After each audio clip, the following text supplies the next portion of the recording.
It started raining just as I left work that night. I had stayed late to finish a few reports, and by the time I got to my car, the streets were slick, the wind blowing sheets of rain that stung my face. I had the feeling something was off, though I couldn't put my finger on it. Maybe it was just the quiet streets, the way the usual traffic was absent. I decided to take a shortcut through the park. It was supposed to be faster, but I hadn't anticipated how dark it would be with the storm clouds blocking the streetlights. My footsteps splashed in puddles, and every time a gust of wind rattled the trees, I jumped. That's when I saw the shelter. It wasn't the park's main shelter. It was an old, small wooden structure, barely big enough for one person to sit inside. But there was someone there. I couldn't see them clearly at first, just a hunched figure pressed against the wall, back to me. I debated keeping walking, but the rain was getting heavier, and I didn't want to be soaked. I approached cautiously. "Hey, are you okay?" I asked, my voice barely audible over the storm. The figure didn't respond. As I got closer, I noticed something strange. They were shaking, but not from the cold. I could see it in the way their hands twitched. "Do you need help?" I asked again. Finally, the person turned, and that's when I saw their eyes. They weren't normal. They were wide, too wide, and the whites were bloodshot. The pupils darted around as if trying to find something or someone. I froze. "Stay back," the figure hissed. Their voice was barely human, low and raspy. Something about it made the hairs on my neck stand up. But I couldn't leave. Not yet. I noticed a small bag at their feet. A couple of things spilled out, what looked like a torn photo, a lighter, and a notebook. The notebook had pages scribbled with symbols I didn't recognize, and words that made no sense. Some of it looked like a journal, but the entries were chaotic, almost frantic. I stepped closer, trying to get a better look, and that's when they lunged at me. Not aggressively, more like desperate. I stumbled backward, my shoes slipping in the mud. "Wait, I'm not going to hurt you," I shouted. The stranger froze mid-lunge and looked at me again. Their expression was terrifying, equal parts fear and anger. "You can't stay," they whispered. "They'll find you if you do." I didn't understand what they meant, but before I could ask, they ran off into the rain, disappearing between the trees. I stood there for a long moment, heart pounding, unsure if I should follow or leave. I ended up following. Something in me told me to, even though I was terrified. I ran after them, splashing through puddles, calling their name. And then I heard it a whisper, faint, carried by the wind. "Don't let them see you." The voice wasn't coming from the person anymore. It was everywhere. I froze, trying to pinpoint it, but the rain and wind drowned everything out. When I looked up, I saw them again, standing on the path ahead. Only now, their face was completely different. Smooth, pale, almost mask-like. I screamed and turned to run, but my foot caught a root, and I fell hard onto the wet ground. When I looked back, they were gone. I scrambled to my feet and ran blindly, following the lights of the street I knew was nearby. By the time I got to my car, I was drenched, shaking, and my hands were bleeding from scratches. I locked the doors and sat there for a long time, trying to calm down. I kept seeing that face, that empty expression, in my mind. I didn't want to go home. I couldn't. So I drove aimlessly, hoping to shake whatever was following me. And that's when I saw the headlights behind me. At first, I thought it was another car, but it wasn't. It was too close, moving too fast, staying with me no matter where I turned. I tried to lose it, taking side streets, accelerating, but it didn't matter. Every turn I made, every alley I ducked into, it was still there. And then I realized it didn't have headlights. There was no car at all, just the shadow, moving perfectly in sync with my movements. I finally stopped at a gas station, heart racing, and ran inside. I told the attendant I thought I was being followed. He looked at me, confused, then glanced outside. Nothing. No one. When I came back out, my car was fine. No scratches, no marks. But I knew it wasn't over. I could still feel the presence, just out of the corner of my eye. That night, I didn't sleep. I stayed up, watching the streets, listening to the rain patter against the windows. And then I remembered the notebook, the one the stranger had dropped. I went back to the park the next day, hoping to find it. But the shelter was empty, as if no one had ever been there. The rain had washed away any footprints, any trace of them. Weeks later, I still see them. In the rain, in the shadows, just watching. And I've stopped taking that shortcut. But every time it storms, every time I hear that whisper in the wind, I remember. They weren't human, I'm sure of it now.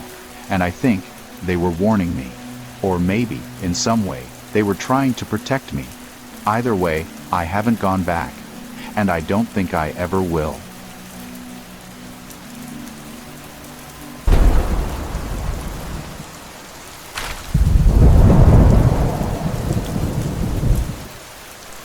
I had always loved storms. The sound of rain against the roof, the way lightning lit up the sky, the smell of wet earth. But I never thought one storm would change my life forever. It started on a Thursday night. I was driving home from a friend's place, listening to music, when the rain began. At first, it was light, just enough to make the roads slick. But within minutes, it became a downpour. The kind of rain that makes it hard to see anything more than a few feet ahead. I was almost home when I saw something strange on the side of the road. A figure, standing completely still, in the middle of a puddle. I slowed down, thinking it was someone hitchhiking or lost in the storm. But as I got closer, I realized it wasn't waving or signaling. It was just standing there, staring at me. I stopped the car a few feet away. The rain drummed so hard on the roof that I had to shout to be heard. "Are you okay?" I asked. The figure tilted its head slightly, and then it did something that froze me. It raised one hand and pointed directly at me, not like a friendly wave, more like an accusation. I hesitated, debating whether to get out or drive past. Something about the way it stood so unnervingly still made me feel like if I moved, it would strike. I decided to drive past slowly, keeping my eyes on it. But when I looked in my rearview mirror, it was gone. I shrugged it off. Probably someone had run for cover, or maybe I imagined it. I pulled into my driveway and ran inside, dripping wet, shaking. I tried to convince myself I was just tired, imagining things. That night the storm didn't let up. I could hear the wind howling outside, and rain pounded against my windows like fists. Around midnight, I thought I heard something tapping on the window. A soft, deliberate tap. I froze. My apartment is on the second floor. Nobody should be able to reach the windows. The tapping came again, slower this time, like someone was testing me. I grabbed a flashlight and shone it across the balcony. Nothing. I tried to sleep, but I couldn't. Every creak of the building, every gust of wind made me jump. And then, I heard it, the whisper. Faint, almost drowned by the storm, but it was there, right outside my window. "Come out." I sat up, heart pounding. "Who's there?" I called. No answer. Just the sound of rain. The next day, I tried to brush it off. I told myself I was just stressed, imagining things. But by nightfall, I was already regretting that mindset. The storm returned, heavier than before. I could hear it outside before I even got home. Wind screaming through the streets, branches snapping, the kind of storm that makes the air feel alive.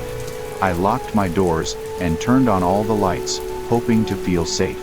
But around 11:30, I heard it again, the tapping, softer this time, all around my apartment. On the windows, the walls, even the floor. I got a bad feeling.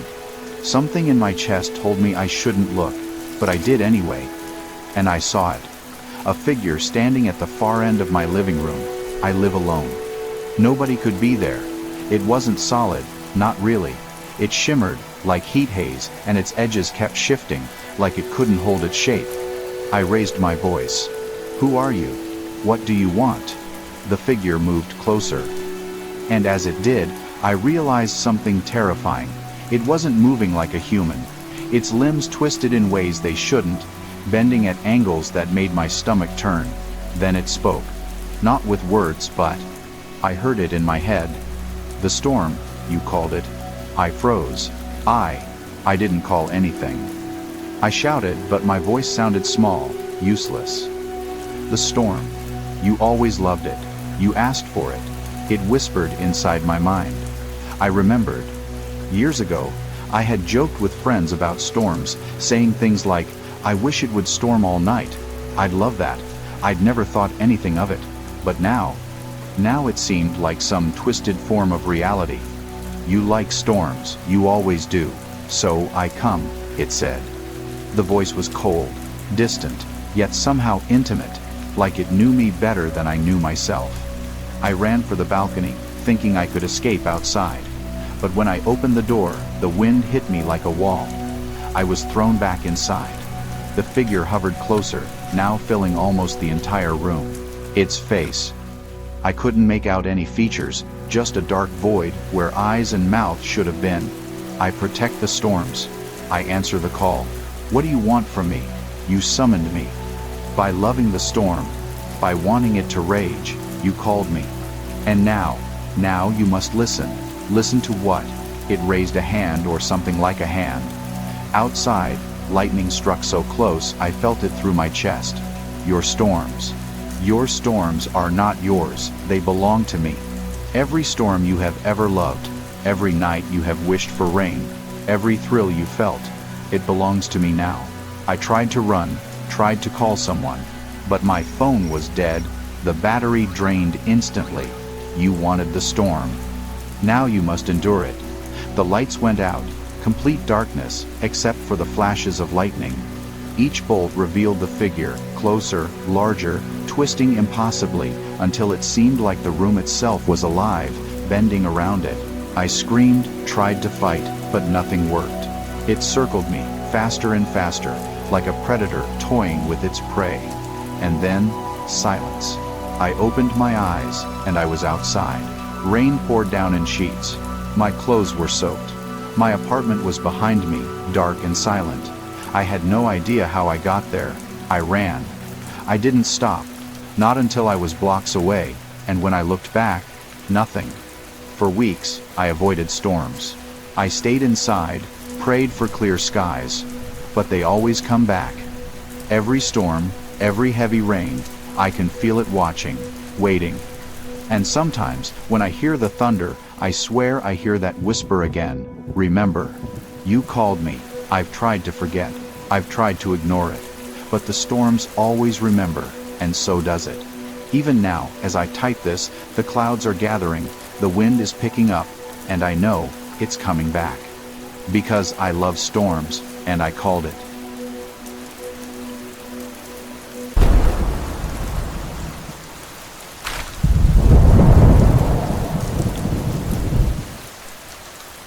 I was 17 when this happened, and even though years have passed, I still remember every drop of rain that fell that night.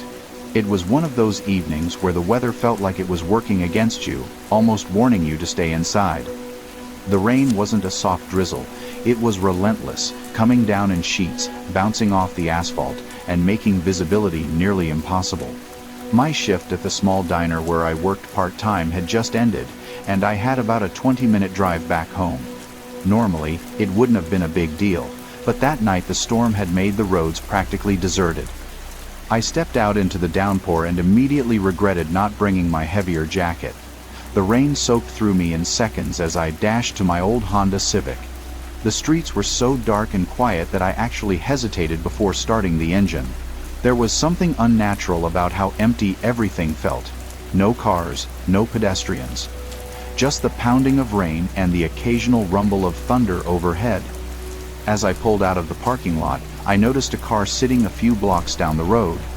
Its headlights were off, but I could see the silhouette against a flickering street lamp. I didn't think much of it at first. Maybe someone had broken down, or maybe they were just waiting for someone.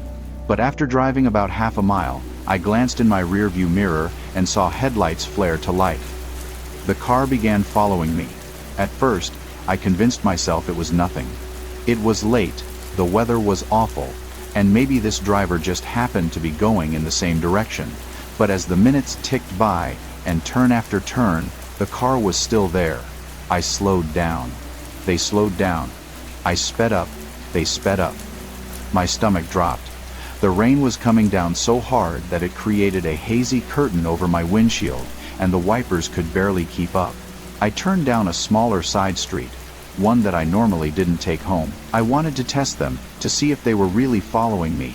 Sure enough, their headlights appeared behind me again, creeping closer, then falling back, like they were playing with me. My heart was pounding so loudly it drowned out the thunder. I tried to tell myself it could just be a coincidence, but in the pit of my stomach, I knew. I wasn't just being paranoid, this was deliberate. Someone was following me through the rain. I made a split-second decision and pulled into a gas station, the only one open that late. Its fluorescent lights were harsh and buzzing against the stormy black sky. I parked right in front of the entrance, hoping the cameras and the presence of the overnight clerk inside would be enough to make whoever was following me back off. For a moment, I didn't see them. But then, a black sedan rolled slowly into the lot. It didn't pull up to a pump. It didn't even idle near the store. Instead, it parked across the lot in the shadows, its engine still running. I couldn't make out the driver's face through the rain-streaked glass, but I could feel their eyes on me. I panicked and ran inside, dripping water across the tile floor. The cashier, a middle-aged guy who looked half asleep, glanced up at me. I tried to act casual, but my shaking hands gave me away. I bought a pack of gum just to have an excuse to be there. When I came back out, the black sedan was gone. For a moment, relief washed over me. Maybe I had overreacted. Maybe they weren't following me after all. I started my car again and pulled back onto the road. The rain hadn't let up. In fact, it seemed to be getting worse. And then I saw it. Those same headlights, appearing in my rearview mirror like twin white eyes, they were back. This time, they didn't bother with subtlety. The car accelerated and kept a tight distance behind me. My Civic shook from the force of the rain and the pressure of my foot on the gas. My neighborhood was still a few miles away, but I couldn't just lead this person directly to my house. My parents were asleep, and I didn't want to bring danger to our front door. Thinking quickly, I swerved down another back road that wound past a stretch of old factories. The rain made it even creepier, the empty buildings looming like giants through the storm. The sedan stayed right behind me. Suddenly, its high beams flipped on, blinding me in the rear-view mirror. I screamed out loud, slamming my horn in frustration. I could barely see the road in front of me anymore, just streaks of water and glare. My tires skidded dangerously on the slick asphalt. The car behind me surged closer, almost kissing my bumper, then backed off, then surged again. It was a game. They were toying with me. I realized I couldn't outrun them forever. My only chance was to get to a place with people. The storm made everything harder. Every road was empty. Every business closed. I remembered there was a 24-hour police station about 10 minutes away if I took the right turns. 10 minutes. That was all I needed. I floored it. My Civic roared louder than it ever had before, but the black sedan matched every move. The rain didn't let up. My knuckles were white on the steering wheel. Every second stretched into an eternity. Finally, the glowing red and blue lights of the police station came into view. I didn't even think. I swerved hard into the lot, nearly losing control as I splashed through puddles. I parked crookedly across two spots and jumped out, sprinting into the building. When I looked back through the glass doors, the black sedan slowed as it passed by. It didn't pull in. It didn't stop. It just crawled by, the driver's face hidden in shadow, and then disappeared into the rain. The officer at the front desk was startled by how frantic I was, but after I explained, they checked the security footage from the lot.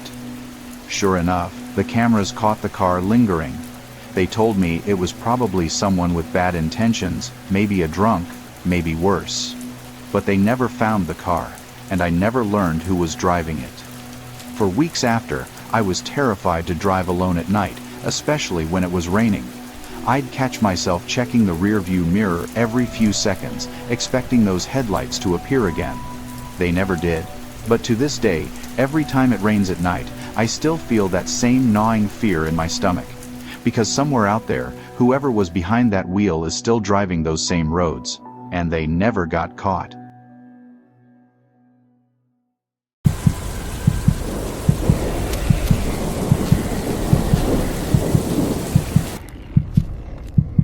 I've always been a bit of a loner, drawn to quiet places where I could escape the noise of everyday life. Growing up in Willow Creek, a small town in upstate New York, I spent my teenage years wandering through fields and forests, often stumbling across forgotten structures. One summer, when I was 17, I found an old textile mill on Google Maps, tucked away behind a tangle of overgrown vines and a crumbling stone wall. It was a 20-minute bike ride from my house, and I'd pass it on my way to my part-time job at the local gas station. One Saturday, I decided to explore it. I parked my bike in a ditch off the dirt road and hiked through the woods, my sneakers crunching on pine needles. The mill loomed ahead, its rusted metal roof sagging and windows shattered, letting in slivers of late afternoon light. I slipped through a gap in the chain-link fence, heart racing. Not from fear, but from the thrill of being somewhere I shouldn't. Inside, the air was heavy with the smell of damp concrete and mildew. Broken machinery littered the floor, and old spools of thread were scattered like forgotten toys. I snapped a few photos with my phone, capturing the eerie beauty of the decay. As I ventured deeper, I found a staircase leading to a basement. My flashlight beam caught something odd, a pile of fresh cigarette butts in the corner, as if someone had been there recently. Then I heard it, a low, rhythmic tapping from below like a hammer on metal. I froze, my breath catching. It wasn't mechanical, it was too deliberate. I backed away, my foot catching on a loose pipe that clattered loudly. The tapping stopped. Silence pressed in, heavy and unnatural. I bolted up the stairs, through the main room and out the fence, not stopping until I reached my bike. As I pedaled home, I kept looking over my shoulder, half expecting to see someone, or something, following me. I never went back, but I still wonder who was down there, tapping in the dark.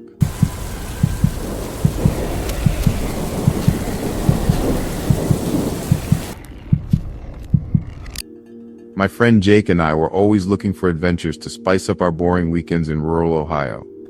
We'd heard rumors about an abandoned farmhouse off Route 42, near Mansfield, that had been empty since the 1980s.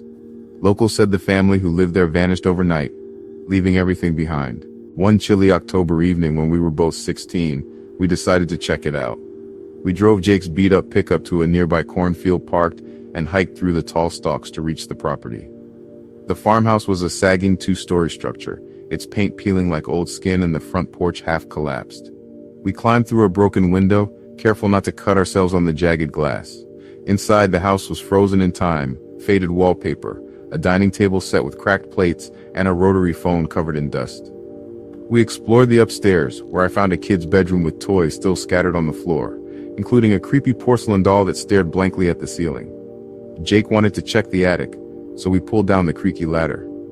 The air up there was thick, and our flashlights revealed stacks of old newspapers, all from 1983, with headlines about missing persons. That's when we heard a thud from downstairs, like a door slamming shut. We froze, listening as footsteps, slow and deliberate, crossed the floor below.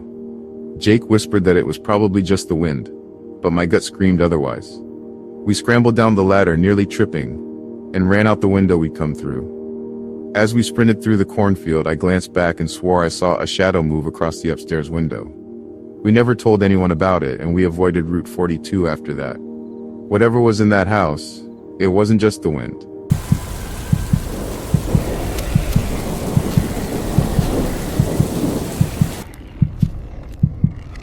Last summer, my friends Sarah, Liam, and I decided to explore a quarry just outside Asheville, North Carolina.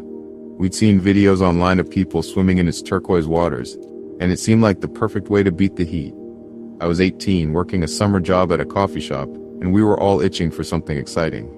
We drove out in Sarah's old Honda, parking near a dirt road that wound through the woods to the quarry. The signs were clear: no trespassing and private property. But we figured no one would care on a quiet weekday. The quarry was stunning, with steep rock walls and deep, clear water. We spent an hour jumping off a low ledge, laughing and splashing, until Liam noticed a rusted gate at the far end of the quarry, half hidden by brush. Curious, we climbed up to check it out. Beyond the gate was a narrow path leading to a cluster of abandoned shacks, their metal roofs caved in and walls tagged with faded graffiti. Inside one shack, we found old tools, a sleeping bag, and a stack of empty beer cans. Someone had been there, and not long ago. As we poked around, A loud crack echoed through the quarry like a branch snapping. We turned to see a man standing at the gate, maybe 50 yards away, holding a rifle. He didn't say a word, just stared. Sarah grabbed my arm, and we bolted down the path, scrambling over rocks and through the woods. Another crack rang out. A gunshot, I was sure. And we didn't stop running until we reached the car. We peeled out, hearts pounding, and swore we'd never go back. Later, Liam found a local forum post warning about a crazy guy who patrolled the quarry. We got lucky, but I still dream about that silent figure with the rifle.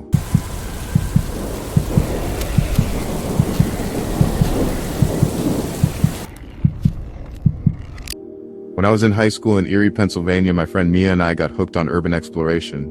We'd sneak into old warehouses or climb onto the roofs of abandoned strip malls, always chasing the thrill of discovery.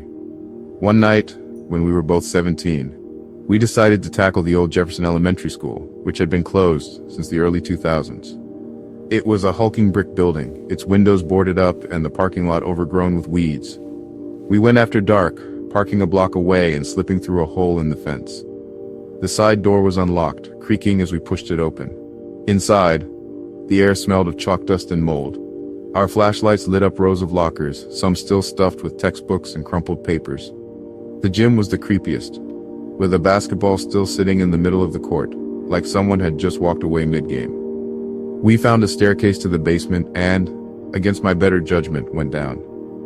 The basement was a maze of storage rooms, filled with broken desks and old projectors.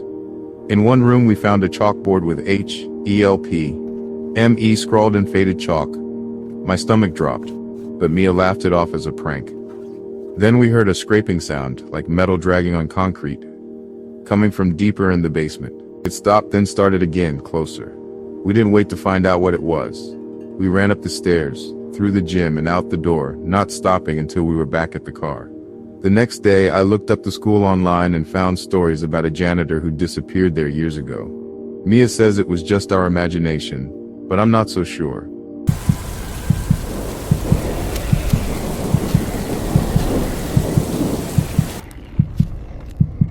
My cousin Ethan and I used to spend summers at my grandparents' cabin near Lake Huron in Michigan.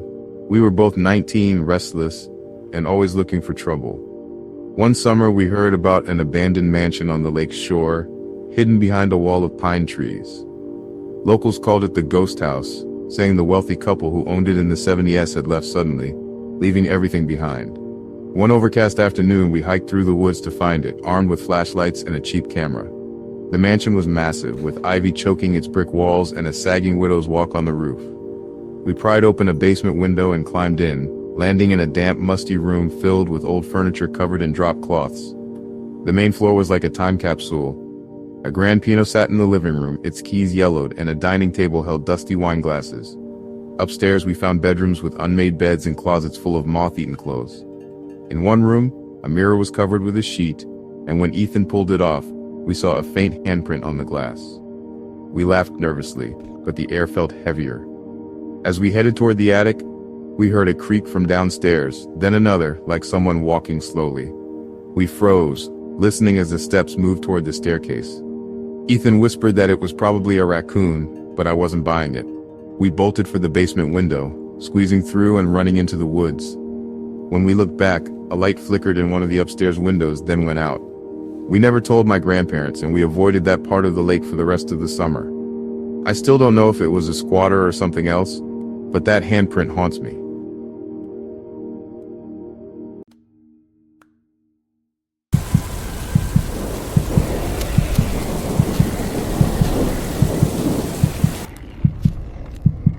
After a year of flipping burgers and pouring coffee at a Reno diner, I was desperate for something, anything, that felt like an adventure. That's how Lucas and I ended up barreling down Highway 50, chasing a rumor we'd found buried in an online forum. The Starlight Motel. Closed since the 90s, its neon sign was just a skeleton against the endless Nevada sky. We parked behind a dune, dust swirling in the late afternoon heat, and crept toward the motel's battered silhouette.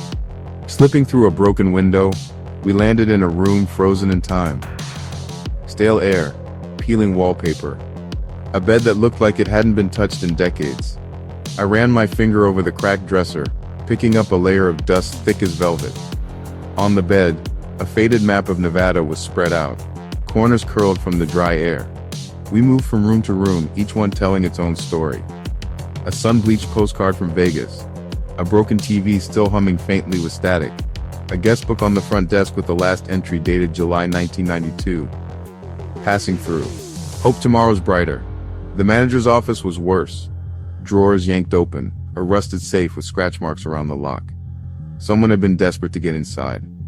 Outside, the pool was just a cracked basin collecting tumbleweeds and shadows. That's when we heard it, a low mechanical hum coming from the maintenance shed. Lucas grinned, but I felt the hairs on my arms rise. We edged closer, the sound cutting off as suddenly as it began. A shadow flickered inside the shed, gone before I could blink. Then, a violent bang rattled the shed door. My heart leapt into my throat. Lucas didn't wait. He grabbed my arm and we sprinted back to the truck, gravel and sand flying under our feet. We didn't look back until we were miles down the highway, the motel shrinking to nothing in the rearview mirror. Later, Lucas found a blog post about the starlight. Theories about a drifter who never left. Or something worse. I don't know what we almost found out there, but I'm not about to go back and check. Some places, it seems, are abandoned for a reason.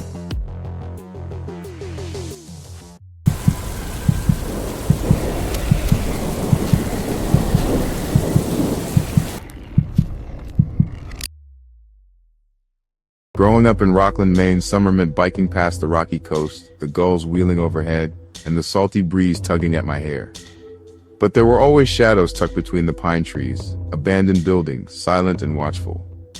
The one that haunted me most was the old warehouse near the harbor, a relic from when fishing boats crowded the docks and the town buzzed with life.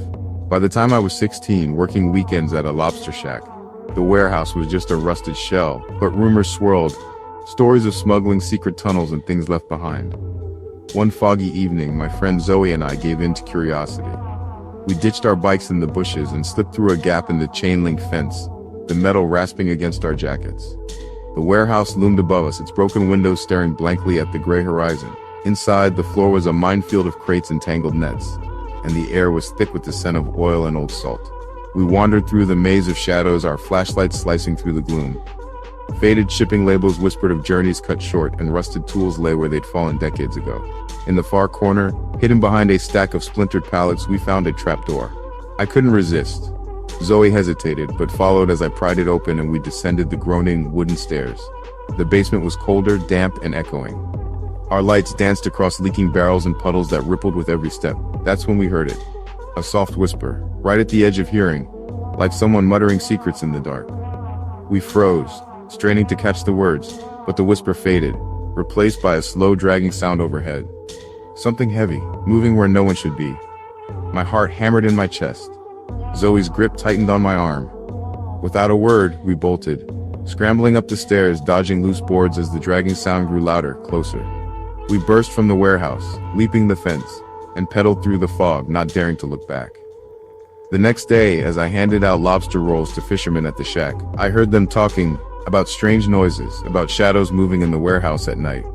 Zoe and I never spoke of it again, but sometimes, when the fog rolls in and the town grows quiet, I still hear that dragging sound echoing in my nightmares.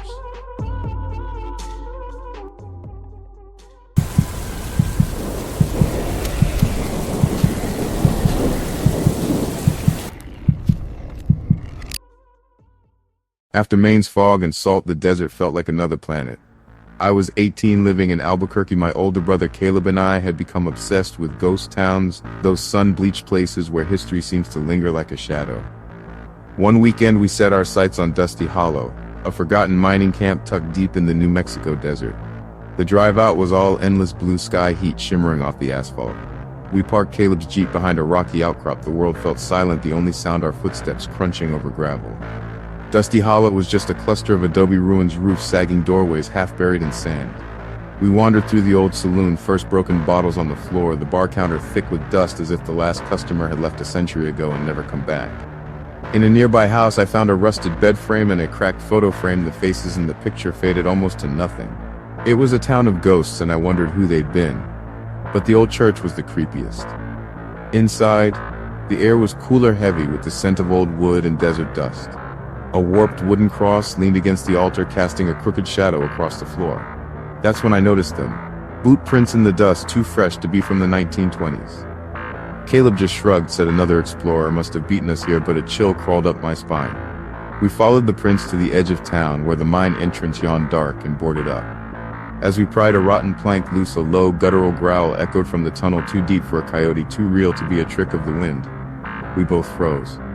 Another growl, closer this time. Suddenly, behind us, a rock clattered down the hillside. We spun around, and there, on a rise above the town, stood a figure. Too far to see their face, unmoving, just watching. Caleb whispered, "Run."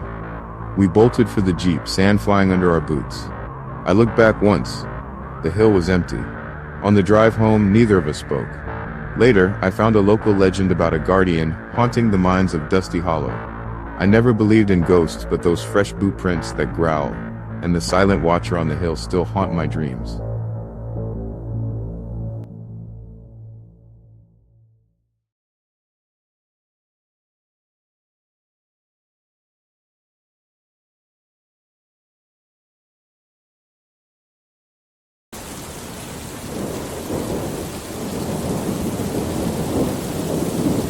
This happened in late fall, maybe 3 or 4 years ago. I was driving back from a family dinner about an hour away from my place. It was one of those awkward Sunday night get-togethers where you're stuffed full of leftovers and just want to get home and decompress before the work week starts. The drive back was mostly rural highway, a lot of long, empty stretches through old farmland. Around 11 p.m., I passed a flashing sign that read, "Detour ahead, use County Road 48. I hadn't seen anything about a detour on the way in, but I figured maybe a crash had shut something down, so I followed the signs. After about 5 minutes on County Road 48, something started to feel off. The road was paved but completely unmarked. No lane lines, no reflectors, no street signs, nothing. Just the beam of my headlights cutting through a pitch-black road that felt like it hadn't been driven on in years. I kept going, assuming I'd reconnect with the main highway soon. But after another 10 minutes, I realized I hadn't seen another car, house, or even a mailbox. Just fields and woods and more road. I tried to check GPS, but my phone had no signal, not even a blip. That's when I noticed my gas tank had dropped from a quarter to nearly empty way faster than it should have. I started to get a crawling feeling in the pit of my stomach, like something wasn't right with any of this. Then I saw it. Up ahead, there was a man standing in the middle of the road, just standing there, facing my car, maybe 30 feet ahead. No flashlight, no reflective vest, just jeans and what looked like a windbreaker. I slowed down, expecting him to move, maybe flag me down, but he didn't move. He just kept standing there, completely still. I came to a stop, engine idling, my headlights washing him out in pale yellow light. I thought about rolling the window down to ask if he needed help, but something in me, some primal gut instinct, screamed, "Don't." I put the car in reverse, slowly backing up. The man didn't move, didn't chase, didn't wave. Just stood there. I ended up turning around in a dirt driveway and backtracking. After about 10 minutes, the detour signs were gone like I had imagined them. And when I got back to the original highway, it was completely open. No roadwork, no accident. Just empty road. Like the detour had never existed. This happened to me about 6 months ago, and I still think about it every time I pass under that same overpass.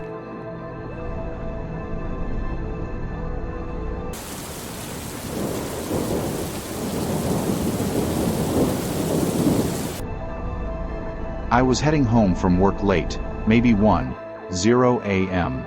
I had been helping close down a friend's cafe and stayed later than planned.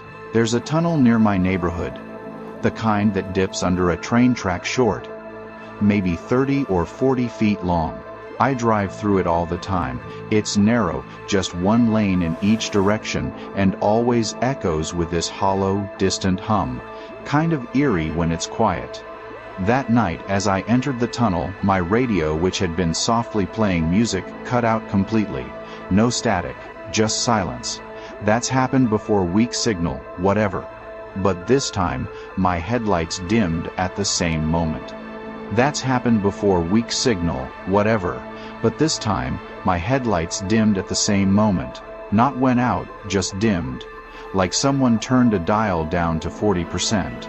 I slowed almost to a crawl, wondering if my battery was dying, but every gauge on the dash was fine. As I neared the midpoint of the tunnel, I saw someone up ahead on the sidewalk that runs along the right side. Someone just standing there, pressed against the wall, barely illuminated by my lights. They weren't facing me. They were turned into the wall, like nose to concrete. No movement. No reaction to my headlights or my engine. They looked wet, like they just stepped out of a lake, clothes clinging to them. I rolled past, not even breathing, trying not to look but knowing I had to. When I got directly beside them, I looked. They slowly turned their head toward me, just their head, and I swear to you, the look on their face was completely blank. Not angry, not scared, just wrong. Like a mannequin trying to mimic a human. As soon as I cleared the tunnel, everything came back on. Lights, radio, engine hum normal. But when I looked in my rearview mirror, the tunnel was empty. No person, no figure, just concrete and shadows. This one might not sound as scary as some others, but it's haunted me more than anything else that's ever happened on the road.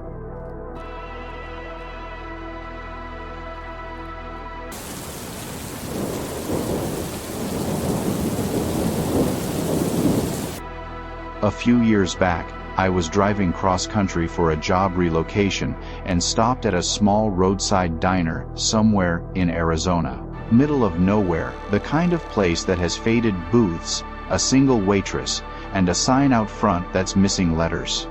I went in around 10 p.m. just looking for coffee and a bite to eat before getting back on the road. There were only 2 other people in the whole place, an older man in a trucker hat, and a girl sitting alone in a booth by the window.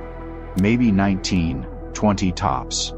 She had this very pale, almost grayish complexion and long dark hair, just sitting there, not eating, not drinking, just staring at the jukebox like she was waiting for it to play something. The waitress seemed totally unfazed by her. I sat down, ordered coffee, and didn't think much of it at first.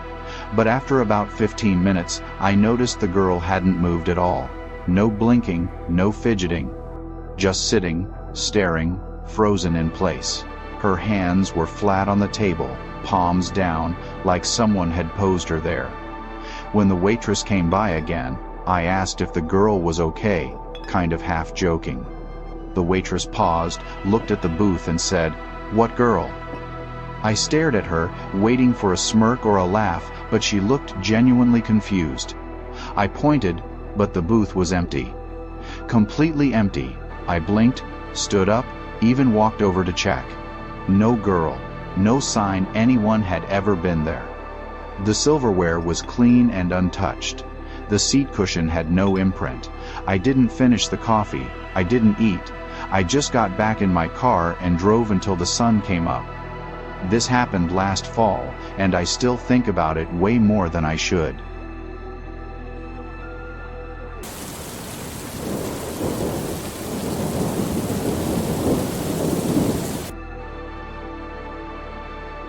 I live in a mountainous area, and when I drive home from my job at the small-town grocery store, I take this winding 2-lane road that cuts straight through the forest. It's scenic during the day, but at night, it's the kind of pitch black that eats your headlights. On this particular night, I was driving a little slower than usual because the fog was heavier than I'd ever seen it. I'm talking can't see 5 feet in front of you kind of fog. I'd just made it through the steepest incline when I noticed a silhouette at the top of the hill off to the right side. It looked like someone was just standing there on the embankment, barely visible through the mist. Now, that road doesn't have sidewalks, and it's miles from any homes. Nobody walks out there unless their car breaks down, or they're out of their mind. As I got closer, I expected the figure to disappear like a tree playing tricks on me. But it didn't. It got clearer. It was a woman. Pale skin, long black hair, standing perfectly still, facing the road but not looking at me, just staring ahead like she was waiting for something. I slowed down, more out of confusion than fear, and just as I passed her, she turned to look at me. It wasn't sudden or jerky, it was slow, deliberate. I made eye contact with her for just a second, and I felt my stomach turn ice cold. I didn't stop. I didn't even look in the rear view. I just gunned it until I was well past the bend. I tried to convince myself maybe she was a lost hiker or someone in trouble, but something about her, her posture, the way she turned, the way she stood there like she knew I'd be coming by, that didn't feel right. The next day, I mentioned it to a coworker, and he went pale. Said there's been a handful of reports over the years of a woman seen on that same hill, always at night, always during fog. The local police have checked it out multiple times, never found anything. It wasn't just a person. I'm convinced of that now. I don't take that road home anymore, not even in daylight.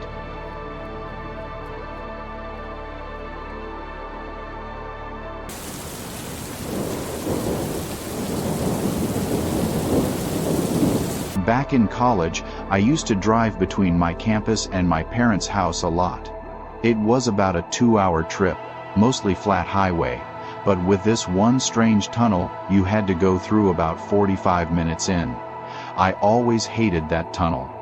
It wasn't especially long, maybe a quarter mile, but something about the lighting and the echo inside always felt off. On this particular night, I left campus late, maybe around 11 p.m., and by the time I reached the tunnel, I was already tired. I turned down the music, flipped on the AC to stay alert, and entered the tunnel like I always did, only I didn't come out the other side. At first, I thought I just wasn't paying attention. Maybe I'd spaced out for a few seconds. But then a few seconds became 30, then a minute, then 2. I was still in the tunnel, still driving. Same yellow-tinted lights, same unmarked concrete walls. Same rhythmic thump-thump of expansion joints under the tires. I looked at the clock. More than 3 minutes had passed. There is no way that tunnel is that long. I started to panic a little. I slowed down, looked for an emergency pull-off or even a sign. Nothing. It was like I was in a loop. I even tried stopping the car for a second, just to see if anything changed, but when I started driving again, the tunnel continued like nothing had happened. Eventually, after what must have been 10 minutes, I saw something in the distance. A break in the lights, an exit. I floored it and shot out of the tunnel like I was being chased. The second my tires hit the open road again, I felt this crushing pressure lift off my chest, like I'd been underwater and just breached the surface. I pulled over, heart racing, and checked my phone. It was 12:42 a.m. I'd left campus at 11, and the tunnel was less than an hour away. I should have still had another 20 minutes to go. Somehow, I'd lost almost an hour and a half in there. The weirdest part? When I asked my parents if the state had done any construction on that tunnel recently, they looked confused and told me there is no tunnel on that route. I even checked the map. Nothing. Just a normal stretch of highway. To this day, I don't know where I was, and I've never seen that tunnel again.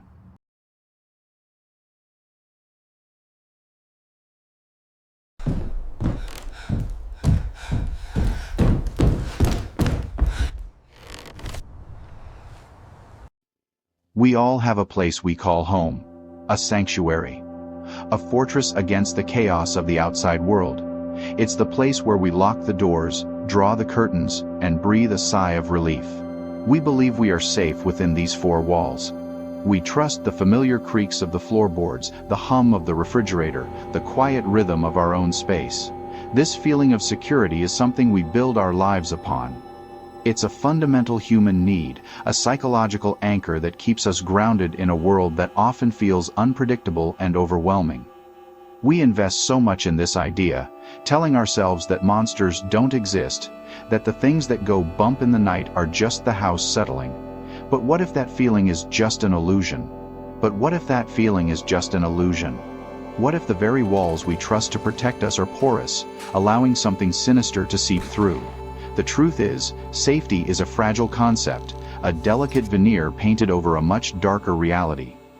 We convince ourselves that horror is something that happens elsewhere, to other people, in distant, shadowy places. We watch scary movies and read frightening books from the comfort of our couches, secure in the knowledge that the terror is contained within the screen or the page. We never imagine that the same darkness could find its way to our doorstep, to our quiet, unassuming street. Consider the familiar sounds of your own neighborhood at night. The distant bark of a dog, the rustle of leaves in the wind, the low rumble of a passing car. These are the sounds of normalcy, the ambient soundtrack to our peaceful lives. We rarely stop to question them. We don't listen for the footsteps that don't belong, the whisper that's carried on the breeze, or the scratching sound at the window that isn't a tree branch. We are conditioned to dismiss the unsettling, to rationalize the unexplainable, because to do otherwise would be to admit that we are not as safe as we believe. The stories you are about to hear are a stark reminder of this unsettling truth. They are about ordinary people, living in ordinary places, who discovered that the barrier between their world and a world of inexplicable terror was far thinner than they ever imagined. These are not tales from ancient castles or forgotten forests. They are stories born from the familiar landscapes of our own lives, the quiet suburban home, the modern apartment complex, the house at the end of the street. They serve as a chilling warning that sometimes the most terrifying things are not out there in the darkness, but right here, waiting just outside our window. Horror, we are often told, resides in the unknown and the extraordinary. We look for it in places that are already steeped in legend and fear: crumbling Gothic mansions, mist-shrouded graveyards, desolate stretches of forgotten highway. We expect monsters to have fangs and claws, to be creatures of folklore and myth. The human mind is adept at compartmentalizing fear, assigning it to specific locations and circumstances that we can choose to avoid. We tell ourselves that if we stay away from the haunted house, if we don't venture into the dark woods, we will be fine. We create rules to keep the darkness at bay, a set of self-imposed guidelines for survival. This is a comforting lie. The most potent and disturbing horror is not the kind that announces its presence with thunder and lightning. It's the kind that creeps in quietly, unnoticed, camouflaging itself within the mundane. It hides in the empty apartment upstairs, the one you were told was vacant. It lurks in the shadows of your own backyard, a space you've crossed 1,000 times without a second thought. It waits behind a broken panel in your fence, a minor detail you might dismiss as insignificant. The true terror is discovering that the ordinary world is not as solid or as safe as it appears. Think about the places you inhabit every day. Your bedroom, your kitchen, the hallway you walk down to get a glass of water in the middle of the night. These spaces are extensions of yourself, filled with your memories, your routines, your life. Now imagine that sense of familiarity being corrupted. Imagine a shadow in the corner of your eye that moves when it shouldn't. Imagine a voice whispering your name when you know you are alone. This is where true horror breeds, in the violation of the safe and the known, turning your personal sanctuary into a cage. The 5 stories that follow explore this very concept. They peel back the curtain of normalcy. The 5 stories that follow explore this very concept. They peel back the curtain of normalcy to reveal the unsettling presences that can attach themselves to people and places, regardless of how safe they seem. These are not stories of distant monsters in faraway lands. They are about the subtle, creeping dread that begins when you realize you are being watched by something that doesn't belong, something that operates by rules you don't understand. It's the horror that finds you not because you went looking for it, but simply because you were there, living your life, completely unaware of the darkness hiding in plain sight. When faced with the unexplainable, the human mind scrambles for a rational explanation. It's a defense mechanism, a way to maintain our sanity and our perception of a logical, ordered world. That strange noise from the attic? It must be the pipes. The figure you saw in the periphery? Just a trick of the light. The feeling of being watched? Simple paranoia. brought on by stress or a lack of sleep. We tell ourselves these stories to soothe our primal fears, to push back against the terrifying possibility that we are not in control, that there are forces at play beyond our comprehension. We build a narrative of logic to shield ourselves from the chaos. To shield ourselves from the chaos. This instinct for rationalization is a central theme in the experiences you are about to read. Each protagonist, when first confronted with something deeply wrong, tries to reason it away. An abandoned house is just an old, creaky building. A figure in the yard is just a neighbor, or perhaps an animal. The footsteps from the apartment above must be from a new tenant the landlord forgot to mention. They cling to these explanations desperately because the alternative is too horrifying to contemplate. They want to believe they are living in a world that makes sense, a world where such things do not happen. But what happens when the rationalizations begin to crumble? What happens when the evidence becomes irrefutable, when the strange occurrences escalate from subtle whispers to undeniable, physical manifestations of terror? This is the breaking point where the stories we tell ourselves are no longer enough to keep the darkness at bay. The fear becomes real, tangible, and inescapable. The line between paranoia and reality blurs, and the protagonists are forced to confront a truth they have been trying so hard to deny. They are not alone, and whatever is with them is not friendly. Prepare yourself, because these 5 urban horror stories will challenge your own sense of security. They will make you question the noises in your own home, the shadows in your own yard, and the silence from the empty apartment next door. They are designed to linger, to creep into your thoughts long after you've finished reading. They are a potent reminder that sometimes the most terrifying stories are not the ones we read, but the ones that could be happening right now, to someone just like you, in a place just like yours. You may want to leave a light on tonight.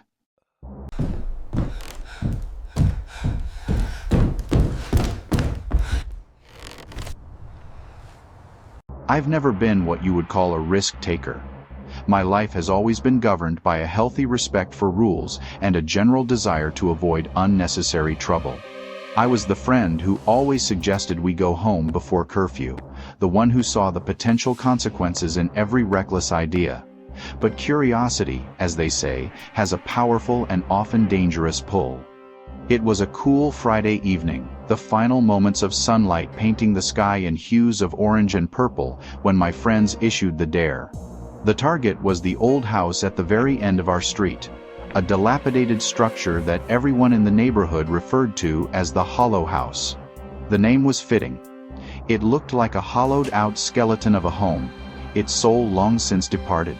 The house had been abandoned for as long as I could remember, a silent, decaying monument to a forgotten past. Its windows were either boarded up with splintered planks of wood or shattered, leaving jagged, gaping mouths that seemed to stare out at the world with a vacant expression.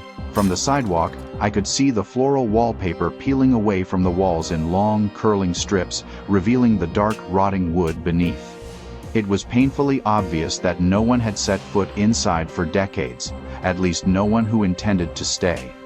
The dare was simple: go inside, spend 10 minutes, and come back out. Simple, yet my stomach was already churning with a mixture of dread and a foolish sense of pride. With my backpack strapped tightly across my chest, I found myself hesitating at the edge of the overgrown lawn. The last sliver of sun dipped below the horizon, and the world was plunged into the deep blue of twilight. "It's just an old house," I muttered to myself, the words feeling hollow and unconvincing even to my own ears. Each step I took toward the front porch felt heavier than the last, as if the very air around the property was thick with resistance. It was then that I felt the first real prickle of fear. Not the kind you get from a scary movie, but a deep, primal instinct that crawls up your spine and makes every hair on your body stand on end. The front door, surprisingly, wasn't locked. Of course, it wasn't. Why would anyone bother to lock a place that was already so broken? It groaned in protest as I pushed it open, the sound echoing through the cavernous space within like a pained moan. The smell hit me immediately, a potent and nauseating cocktail of mildew, damp earth, and decay. But there was something else underneath it all, a faint, metallic tang that reminded me of old pennies or dried blood. I forced myself to ignore it, to push past the threshold, my sneakers crunching loudly on a carpet of broken glass and debris. The interior was much darker than I had anticipated, a void where shadows stretched and writhed like living things. Once inside, I pulled out the small flashlight I had brought, its beam cutting a nervous, trembling path through the oppressive darkness. The light revealed a scene of utter dereliction.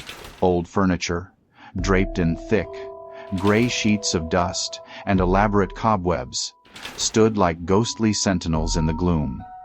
The tattered remains of once elegant curtains swayed gently in the drafts that snaked through the shattered window panes, their movement creating eerie, dancing shadows on the walls.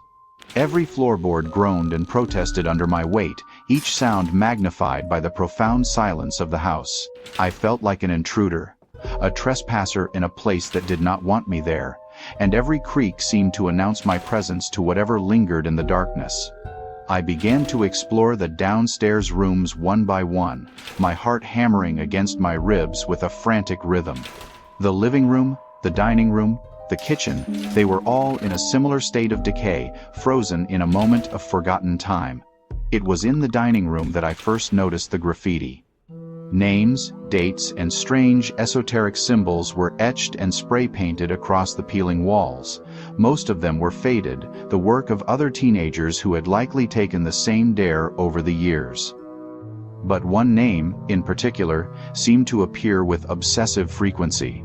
Elena. It was scrawled everywhere, sometimes in neat cursive, other times in a frantic, angry script. Often, it was crossed out, or circled, as if it held some special, dark significance. At first, I didn't think much of it. It was probably just the signature of a local kid who wanted to leave their mark. I continued my cautious exploration, trying to keep my mind focused on the 10-minute time limit, but then I heard the first sound that wasn't made by me or the groaning house. It was faint, almost imperceptible, but it was unmistakable, whispering. I froze mid-step, my entire body tensing up. The air around me suddenly felt heavier, thick, and suffocating, as if it were pressing in on me from all sides. I held my breath, straining to listen, but the whispers ceased the moment I focused on them, leaving only the sound of my own ragged breathing. I tried to dismiss it as the wind, or my imagination playing tricks on me in the high-stress environment. I took another tentative step, and that's when I heard it again, clearer this time. Footsteps. They were faint, echoing from somewhere on the floor directly above me. They were light, almost hesitant, but they were definitely there. My blood ran cold. I was supposed to be alone in this house. The rational part of my brain screamed that another group of kids must have come in after me, but the fear that gripped me knew better. The footsteps above were not the clumsy, loud sounds of teenagers. They were quiet, deliberate, and they were tracking my movements from the second floor. A toxic blend of paralyzing fear and reckless curiosity warred within me. Every instinct screamed for me to turn around, to bolt out the front door and never look back. But another, more foolish part of me needed to know what was making those sounds. It needed to understand what was happening in this house. Slowly, cautiously, I made my way to the grand, sweeping staircase that dominated the entryway. Each wooden step moaned loudly under my foot, a series of drawn-out groans that felt like a betrayal, announcing my ascent to whatever waited for me on the second floor. My hand trembled on the dusty banister as I climbed, my flashlight beam dancing erratically across the decaying walls. The landing at the top of the stairs was shrouded in an even deeper darkness. Dust motes danced in the beam of my flashlight like tiny, spectral insects. There were several closed doors leading off the landing, but one, at the far end of the hall, was slightly ajar. A faint, almost imperceptible light seemed to spill from the crack, a soft, pulsating glow that was different from the moonlight outside. Against my better judgment, I found myself drawn toward it. As I approached, the air grew colder, and that strange metallic smell from downstairs was replaced by something else, the acrid, sickening scent of burnt hair. My stomach lurched, but I pushed the door open the rest of the way. The room was small, perhaps a child's bedroom once. The source of the light was a mystery, as it seemed to emanate from the very air itself, casting a dim, sickly pallor over everything. In the center of the room, lying on the floor as if it had been dropped in a hurry, was a diary. It was old, its leather cover warped and stained by water damage. I knelt, my flashlight beam falling across the open pages. They were filled with frantic, almost illegible handwriting, the ink smeared in places as if by tears or rain. The diary belonged to a woman named Elena, the same name I had seen scrawled all over the walls downstairs. The entries began normally enough. Elena wrote about moving into the house alone, full of hope and plans to restore it to its former glory. She described the quiet neighborhood and the simple joys of fixing up her new home. But as I flipped through the pages, the tone shifted dramatically. The entries became shorter, more panicked. She wrote about hearing noises at night, of seeing figures standing in the corners of her vision, of doors opening and closing on their own. The final entry, on the very last page, was a barely coherent scrawl, the pen having dug deep into the paper. "They are inside. They know I'm here. Don't let them take me." A chill that had nothing to do with the temperature of the room shot through my body as I read those final words. The diary felt heavy in my hands, a testament to a terror I was only just beginning to comprehend. That's when I heard it again, no longer faint or distant. It was a whisper, a single sibilant word breathed directly into my ear, so close I could almost feel the cold breath on my skin. "Go," it hissed. I spun around with a strangled cry, my flashlight beam cutting a wild, desperate arc through the empty room. There was no one there. The air was still, the shadows were empty, but the presence was undeniable.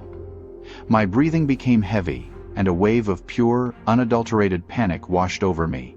Something kept me rooted to the spot for a moment longer. It was a morbid fascination, a horrifying need to see what this place truly held. I backed slowly toward the doorway, my eyes darting into every dark corner, expecting something to lunge out at me. And that's when I saw the shadows move. They weren't behaving like normal shadows, which simply lie flat and still. These shadows twisted and writhed with an unnatural life of their own. They pulled away from the corners of the room, stretching and bending like black, viscous liquid. They formed impossible shapes, elongating and contracting as if the very walls of the house were alive and breathing around me. My survival instincts finally kicked in, overriding the paralysis of fear. I ran. I didn't just walk or jog, I fled. Stumbling blindly down the hallway and back toward the staircase. I tripped over some unseen debris, my flashlight clattering from my grasp and rolling away into the darkness, leaving me in near total blackness. I scrambled down the stairs on my hands and knees, the splintered wood digging into my palms, my only guide the faint moonlight filtering through the front door. Every shadow seemed to reach for me, every creak of the house sounded like a pursuing footstep. I had never known a terror so complete, so absolute. When I finally reached the bottom of the stairs and scrambled to the front door, I hesitated for a single, fatal second to catch my breath. It was in that moment that I saw it. A figure was standing just outside the open doorway, silhouetted against the pale moonlight. It was not a person. It was too tall, too thin, its limbs bent at angles that were fundamentally wrong and physically impossible for a human skeleton. Its head was tilted, and its face was a smooth, pale, and utterly featureless expanse. It didn't move, but I could feel its awareness, its malevolent attention fixed entirely on me. It was watching, it was waiting, and I knew with chilling certainty that it had been waiting for me all along.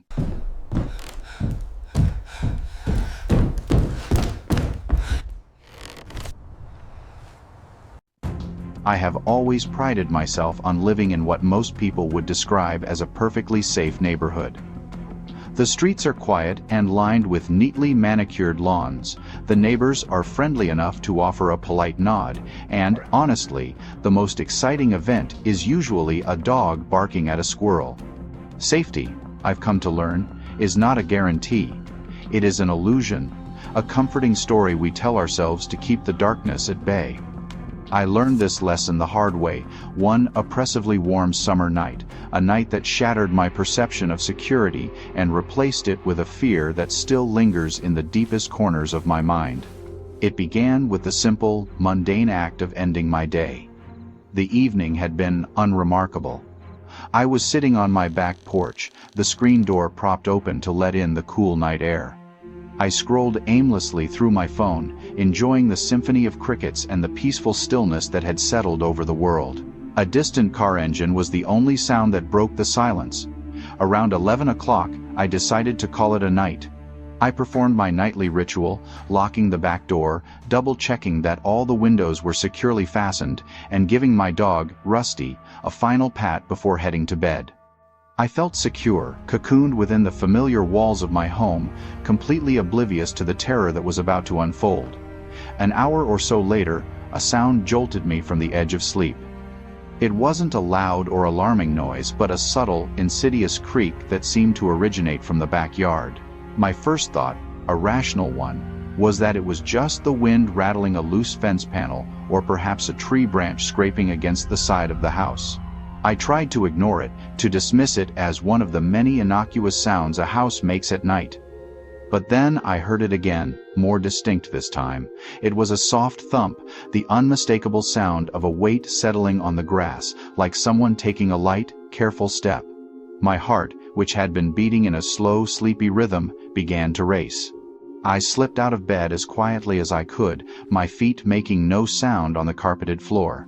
Rusty, who usually stirred at the slightest movement, remained sound asleep at the foot of my bed, a fact that I found strangely unsettling. I crept over to my bedroom window and cautiously peeked through a gap in the blinds. The backyard was cloaked in darkness, with only the faint glow of a distant street lamp casting long, distorted shadows across the lawn.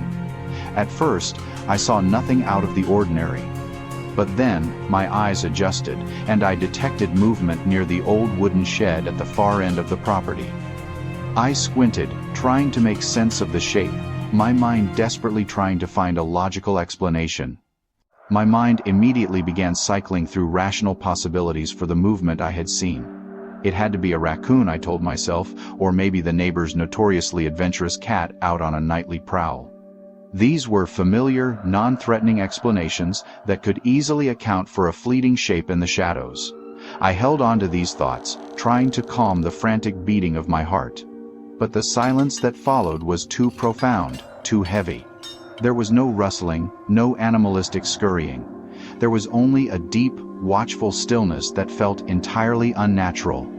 Then, a figure stepped out from behind the shed, and every one of my rationalizations evaporated into a cold, hard knot of fear.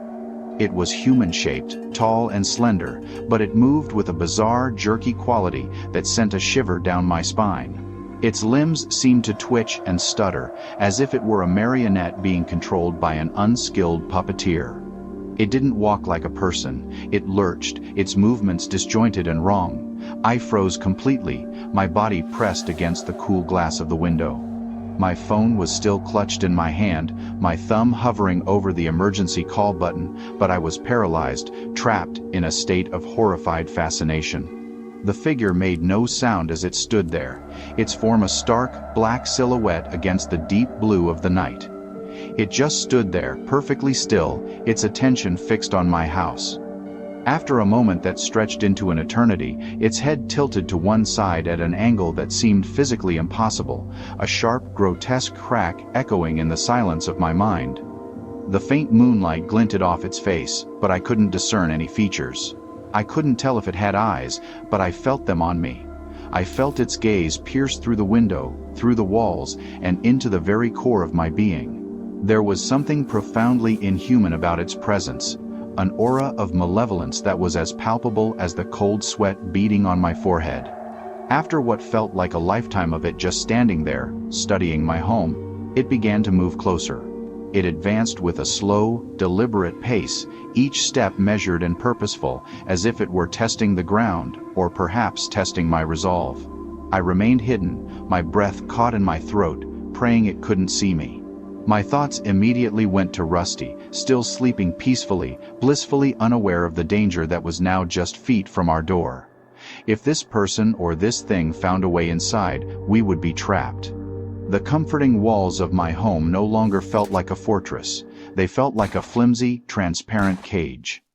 My hand trembled uncontrollably as I fumbled for the flashlight on my nightstand. I didn't know what I hoped to accomplish. Maybe I thought the light would scare it away. Or maybe I just needed to see it clearly, to confirm that my mind wasn't fabricating this nightmare from shadows and fear. With a surge of desperate courage, I pointed the flashlight toward the backyard and flicked it on. The powerful beam sliced through the darkness, illuminating the figure for a brief, horrifying second. The sight that greeted me was far worse than anything my imagination could have conjured. Its limbs were not just long, they were grotesquely elongated and thin, disproportionate to its body, and they bent at sharp, unnatural angles that defied all laws of anatomy. Its face, I struggled to find the words to describe it, even now. It was pale, a stark, bone-white canvas that was utterly devoid of expression or features. There was no mouth, no nose, just a smooth, blank expanse of skin. And yet, despite the absence of eyes, I knew it was looking directly at me. It felt alive, hideously so, its featureless face somehow conveying a sense of cold, calculating intelligence. The instant the light hit it, the figure recoiled, but not like a person would. It seemed to fold in on itself, collapsing into the shadows with a speed that was impossible, inhuman. I blinked, and it was gone. The backyard was empty again, silent save for the quiet rustle of leaves and the gentle night wind. My breathing returned in shaky, ragged bursts. I stood there for a long time, scanning the yard, my flashlight beam dancing nervously over the empty space where it had stood. I tried to convince myself that I had imagined it, that the stress of the week had manifested as a waking nightmare. It was a comforting lie, but it didn't hold. The image of that thing, its bent limbs, its blank face, was seared into my memory. I knew what I had seen was real. Sleep was no longer an option. I spent the rest of the night wide awake, jumping at every creak of the house, every gust of wind that rattled the windows. I thought the worst was over, but I was wrong. Around 2 in the morning, as I sat rigidly in my bed, I heard it again. This time, it was closer, much closer. It was the sound of a faint, dry scratching right outside my bedroom window. My blood ran cold. I forced myself to look, my eyes slowly moving toward the glass. For a terrifying split second, I saw a reflection superimposed over my own. It was a pale, smooth face, its head tilted in that same sickening, unnatural way, staring directly at me from the other side of the pane. I let out a choked gasp and recoiled, scrambling away from the window as if I'd been burned. Panic took over. I grabbed a kitchen knife, hands shaking, and checked every lock and window, but the sense of being watched only grew heavier. Daylight brought little comfort. In the grass, I found impossibly long, narrow footprints leading to my bedroom window, then vanishing. The police found nothing. They suggested I get more sleep. I tried to move on, but 2 weeks later, it returned tall, thin, motionless by the shed, watching. I couldn't sleep or eat. I moved away, but the memory and the dread followed. Even now, I check my windows at night, certain it's still out there, waiting.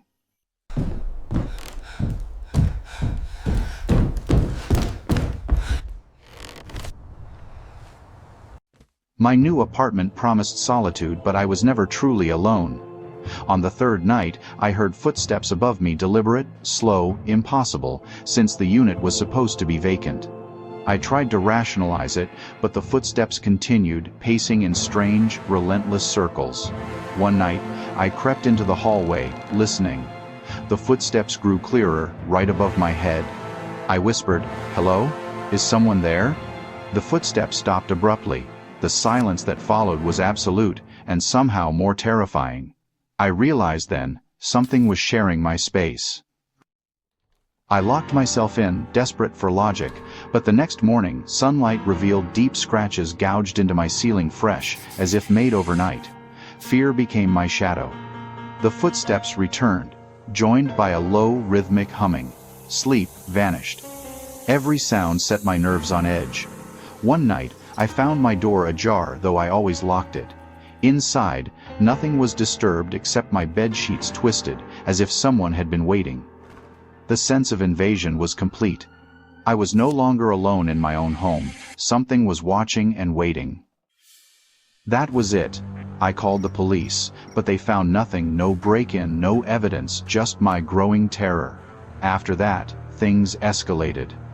Shadows moved across my ceiling, sometimes forming a pale, thin hand pressing down from above. I slept with a knife under my pillow. One night, I woke to my lamp flickering, footsteps pounding above, the ceiling pulsing like a living thing. Then, a voice raspy, ancient whispered my name from within the walls, growing into a chant, "Sarah, Sarah." I fled toward the door, the voice following, insistent and demanding. My nightmare was no longer confined to dreams. I ran for the exit, but at the top of the stairs stood a figure, tall, thin, featureless, tall, thin, featureless, tall, thin, featureless, gliding silently down, its finger pointing at me. Terror pinned me in place until the gesture broke the spell. I stumbled, scrambled for the door, and slammed it shut behind me. I spent the night huddled in the living room, flashlight shaking, praying for dawn. When morning came, silence returned, but I knew it wasn't over. That figure would be back. I was no longer safe, not anywhere. Some things, once invited in, never truly leave. I've always thought of my neighborhood as the dictionary definition of safe. The streets are quiet, lined with identical houses and neatly trimmed lawns. Neighbors offer polite, distant nods as they collect their mail. In the summer, you hear the familiar sounds of kids riding their bikes and the occasional barking of a dog chasing squirrels. It's the kind of place you move to when you want peace, when you want to believe that the world's dangers are far away. That's why I felt so foolish, so utterly naive, when I first became aware of him or it. The night began just like any other, a quiet evening spent at home, scrolling through my phone on the couch while Max, my golden retriever, dozed peacefully at my feet. The first sign was so subtle, I almost missed it. It was a flicker of movement past my living room window, a fleeting shadow that I immediately dismissed as a trick of the passing streetlights or a cloud moving across the moon. But a few nights later, I saw it again. This time, it wasn't just a flicker. It was a distinct figure, standing at the far edge of my yard, just where the manicured grass met the darkness of the trees. It was tall, unnervingly thin, and completely still. It was too far away to make out any features, but the sheer stillness of its posture felt wrong, predatory. It was staring directly at my house. One night, my unease finally outweighed my fear. I had to get a better look. I grabbed a heavy flashlight from the kitchen drawer and walked to the front window, pressing my face close to the cool glass. The figure was still there, in the exact same spot. It hadn't moved an inch. As I watched, its head tilted to one side at a sharp, unnatural angle, a movement that was both slow and jerky. It was as if it was studying me, dissecting my home with an unseen gaze. The shadows it cast seemed to writhe and twist on the lawn, elongating and contracting independently of any light source. I blinked, my eyes watering from staring so intently. And when I looked again, it was gone. The following night was worse. The feeling of being watched had intensified, a palpable pressure against my senses. Around 11, I was sitting on my enclosed porch, trying to read, when I heard footsteps. They weren't coming from the sidewalk or the neighboring yards, they were coming directly from my own lawn. The steps were slow and deliberate, circling the perimeter of my house. Max, who had been lying quietly beside me, suddenly shot up, a low, guttural growl rumbling in his chest as his fur stood on end. I froze, my phone clutched in my hand like a talisman. Then, a voice, a dry whisper carried on the wind, slithered through the screen, "Come out." I shook my head, trying to dislodge the whispered words from my ears. It had to be my imagination. It had to be. But the fear radiating from Max was undeniable. His growl was deep and serious, the kind he reserved for genuine threats, not passing cats or raccoons. That fear was contagious, seeping into my skin and settling like ice in my stomach. I quickly herded him inside, slamming and locking the porch door behind us. I went through the house, checking and rechecking every lock, drawing every curtain, trying to build a fortress against the encroaching dread. Every sound from outside, the rustle of leaves against the siding, the creak of the wooden fence in the wind, made my stomach clench tighter. I spent the next hour trying to convince myself I was overreacting. It was probably just a neighbor taking a late-night walk, their path obscured by the darkness. Or maybe it was a teenager playing a prank, trying to spook the new person on the block. But then came the scratching. It started at the back window, the one overlooking the darkest part of the yard. It was soft at first, so faint I thought I might be imagining it, but Max heard it too. He let out a low whine, his ears pinned back, his body trembling as he stared at the window. The sound grew louder, more insistent, like sharp claws being dragged methodically across the glass.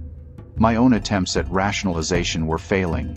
I grabbed the heavy aluminum baseball bat I kept under the couch and tiptoed toward the kitchen. My hands were shaking so badly I could barely keep my grip. I peered through a crack in the blinds, my eyes scanning the dark, empty yard. It seemed deserted, but I could feel it. A presence. The same oppressive, watchful feeling from the nights before. I swear the shadows themselves were different, deeper, and more menacing than usual.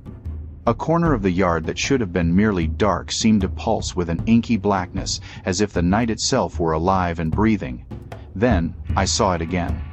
The figure materialized at the far edge of the lawn, just beyond the weak halo of the street lamp. It was the same pale, unnaturally thin form, standing perfectly still. Its head was tilted slightly, a gesture that now seemed like a knowing acknowledgement that I was watching. My breath hitched in my throat. I wanted to scream, to call for help, but my voice was trapped behind a wall of fear. I could only whisper the words into the suffocating silence of my kitchen. "Who are you?" The figure offered no response. It didn't move like a person, not with the subtle shifts of weight and balance.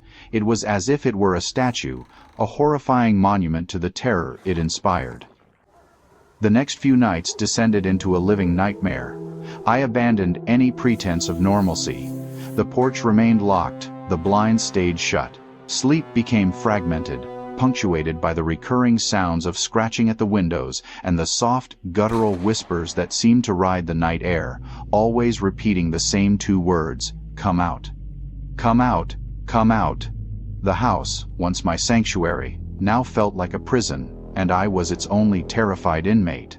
I started leaving lights on in every room, a futile attempt to ward off the encroaching darkness, but the shadows only seemed to grow deeper and more menacing in contrast. I became obsessed with security. I checked the locks on the doors and windows so frequently that the metallic click became a constant rhythm in my home. I even invested in a set of motion-activated security cameras, thinking that digital proof would validate my fears, that I could show someone the footage and they would believe me. For the first week, the cameras showed nothing but an empty yard. The recordings were silent and still, showing no wind, no animals, no intruders. Yet, every single night, Max would stand in the same spot, growling at the same corner of the yard, at the same empty shadows that the cameras refused to see. The campaign of terror was relentless. The figure began to vary its position, appearing and vanishing in different spots around the yard. It was no longer confined to the tree line. One night, it would be by the fence. The next, it would be standing near the mailbox. Sometimes, it seemed to appear impossibly close to the house, gliding along the foundation in a way that defied logic, as if it were one with the shadows themselves. And then, one night, the barrier was broken. I heard the whisper not from outside, but from within. It was coming from the end of the dark hallway. My blood turned to ice. I grabbed the flashlight from my nightstand, its beam shaking as I swept it down the length of the hall. My own shadow danced and twisted on the walls, a grotesque partner to my fear. The moment the light hit the end of the hallway, the whispering stopped. There was nothing there. The doors to every room were closed and locked. The main door was bolted. No one could have possibly gotten inside, but the feeling was undeniable. An oppressive, suffocating presence had breached my defenses. The air itself felt heavier, charged with a silent, malevolent energy. The watcher was no longer just outside, it was in the house with me. The nights that followed became unbearable. Sleep was an impossibility, a distant memory of a safer time. Every time I dared to close my eyes, my mind would be flooded with the sounds, the incessant scratching, the insidious whispering, the faint phantom thumping of footsteps pacing just outside my bedroom door, and sometimes, terrifyingly, inside my own head, Max, my once brave companion, refused to sleep in his bed by the door. Instead, he would cram his large body into the small space under my desk, growling low in his throat at shadows that I couldn't see but could acutely feel. The fear was a constant, living thing in the house. One night, I reached a breaking point. I decided I couldn't live like this anymore, a prisoner in my own home. I had to confront it. Maybe if I faced whatever was out there, if I showed it I wasn't afraid, even though I was terrified, it would finally leave me alone. With the baseball bat in one hand and my brightest flashlight in the other, I stepped out onto the back porch. The air was thick and heavy, carrying the scent of damp earth and something else, something metallic and coppery, like old blood. My hands trembled as I swept the powerful beam of the flashlight across the dark expanse of my yard. And there it was. It was standing perfectly still, not at the edge of the lawn this time, but in the very center, closer than it had ever been before. It was the same pale, impossibly thin creature. Its head was tilted in that familiar, disturbing way. In the direct glare of the flashlight, I could see that its limbs weren't just long, they were disjointed, bending at sharp, painful-looking angles that no human joint could ever achieve. The shadows it cast on the grass behind it were not static. They stretched and writhed like black, searching tentacles, separate from the thing that cast them. My voice shook as I called out, trying to sound braver than I felt. "Who are you? What do you want from me?" There was no response, only a dead, profound silence that swallowed my words. Then, slowly, it began to move toward me. It wasn't walking or running. It was gliding, sliding across the grass with a silent, horrifying speed. Its movements were jerky and unnatural, a stop-motion horror brought to life. My skin crawled, and my mind screamed at me to run, to get back inside, but my feet felt as though they were bolted to the wooden planks of the porch.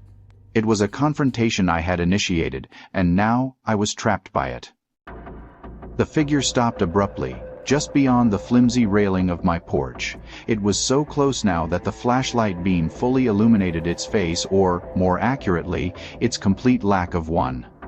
The head was a smooth, pale, and utterly featureless expanse of skin like an unpainted mannequin. Yet, somehow, in that blankness, I could, feel an intense, malevolent focus. My throat went dry, and a strangled sob escaped my lips. I stumbled backward, my leg catching on a patio chair, sending me crashing to the floor. As I fell, a sound hissed from the creature, or maybe it was just the wind, or my own terrified mind, but the sharp, sibilant noise sent a fresh wave of ice-cold terror through my entire body. That was all it took. I scrambled back inside, slamming the heavy wooden door and fumbling with the deadbolt. I could hear it outside, the whisper of my name now clear and right against the door, accompanied by a dry, scraping sound as it moved along the porch steps. I didn't sleep a single second that night. I sat in the corner of my living room with Max huddled against me, the baseball bat across my lap and the flashlight beam pointed at the door, its light shaking with the tremor of my hands. I spent hours imagining every possible way the figure could get in, every shadow a potential entry point. When the first gray light of dawn finally filtered through the windows, the sound stopped. The yard was empty. There were no footprints.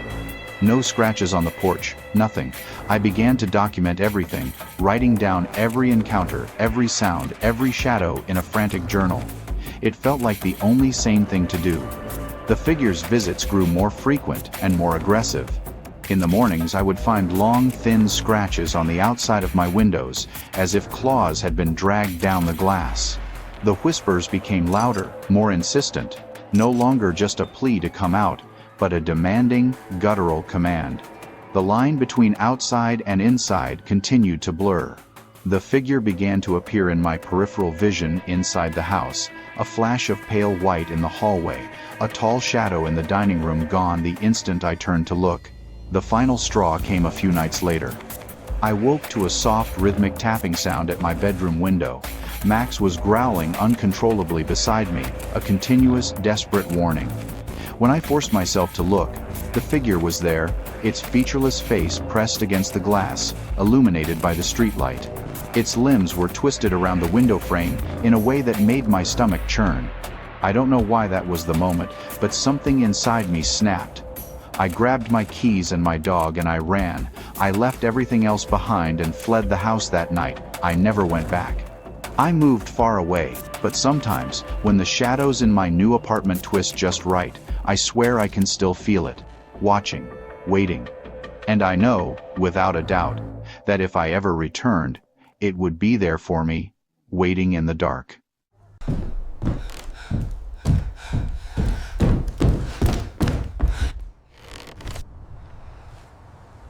I had just moved into a small, unassuming house on the quiet outskirts of town. It felt like the perfect place to start fresh, a blank slate far from the noise and chaos of city life. The streets were peaceful, the neighbors seemed friendly enough from a distance, and the house came with a large backyard, a perfect grassy expanse for my dog, Scout, to run and play freely. I was convinced I had found my own little piece of suburban paradise. But I soon learned a harsh and terrifying lesson: a quiet street and a picket fence are no guarantee of safety. Sometimes the most serene places hide the deepest and most patient darkness. My ordeal began on the very first night, before all the boxes were even unpacked. I had spent the entire evening arranging furniture, hanging pictures, and trying to impose a sense of order on the chaos of moving. Around 11 o'clock, exhausted but satisfied, I decided to take Scout out for one last walk in the yard before we both turned in for the night. The air was cool and crisp, and the sky was a blanket of stars. It was as I was clipping the leash onto Scout's collar that I saw it. One of the thick wooden panels along the side fence had been ripped away, leaving a jagged, dark gap in the perimeter of my new property. A knot of unease immediately twisted in my stomach. I was certain that the fence had been intact when I did my final walkthrough with the real estate agent just a few days prior. I had spent the entire day inside the house, doors locked, completely absorbed in my tasks. Someone or something must have deliberately tampered with the fence while I was inside, completely unaware. Scout, usually eager to explore, stood rigid beside me. She let out a low, rumbling growl, her ears pinned back and her eyes fixed on the dark opening, as if she could see or sense whatever had come through it. Her reaction amplified my own growing fear tenfold. My first impulse was to call the police, but I hesitated. What would I even say? That a piece of my fence was broken? I could already imagine their dismissive tone. I convinced myself that it was probably just some neighborhood kids looking for a shortcut or a bit of harmless vandalism. It was a flimsy rationalization, but it was the only one I had. I led Scout back inside, securing the fence as best I could with a loose piece of timber I found in the garage. That night, I locked every door and window with meticulous care, but the feeling of violation lingered. The sanctity of my new home had been breached before I even had a chance to feel safe within it. The next night, the true nature of my predicament began to reveal itself. The unsettling feeling from the night before had not dissipated. Instead, it had settled into a low, humming anxiety that I couldn't shake. As darkness fell, the sounds began. They were soft at first, almost imperceptible. Faint footsteps, just on the edge of hearing, pacing back and forth along the outside of the fence, right where the broken panel was. A soft tap, tap, tap, followed by a long, unnerving pause. Then came the scratching sound, a dry, deliberate scraping, like sharp fingernails being dragged slowly and methodically across the aging wood. Scout stood by the back door, her body tense, emitting a continuous low growl. I tried to tell myself I was imagining it. The stress of the move, the unfamiliar sounds of a new house, my overactive imagination, these were the stories I desperately tried to believe. But the sounds were too rhythmic, too intentional to be the wind or a stray animal. The scratching continued, a maddening, persistent sound that grated on my nerves. The following night, things escalated. I was jolted from a light, fitful sleep by a soft but distinct thumping at the back door. My heart leaped into my throat. With shaking hands, I grabbed the heavy flashlight I'd started keeping on my nightstand and crept to the living room window that overlooked the yard. I shined the beam across the dark lawn, my hand trembling so much that the light danced erratically. And then, it found him, a figure. It was standing just beyond the broken section of the fence, partially obscured by shadow. It was pale, shockingly thin, and its limbs were bent at angles that were fundamentally wrong, physically impossible. Its head was tilted in a way that suggested a broken neck, a gesture of grotesque curiosity. I couldn't make out any facial features in the darkness, just a smooth, blank expanse where a face should be. It wasn't moving like a human being. It wasn't moving at all. It was just standing there, a silent sentinel, aware that I was watching, waiting. I froze, my breath catching in my chest. Scout, who had followed me into the room, didn't bark. Instead, she let out a pitiful whimper and crawled under my arm, seeking safety from the thing in the yard. The figure didn't approach the house right away. After a long, terrifying moment of stillness, it began to move. It didn't walk. It glided along the perimeter of the yard, a silent, fluid motion that was utterly soundless. It slid over the grass as if it were floating, its impossible form a moving patch of deeper darkness against the night. I stumbled backward from the window, my heart hammering against my ribs, the flashlight shaking uncontrollably in my hand.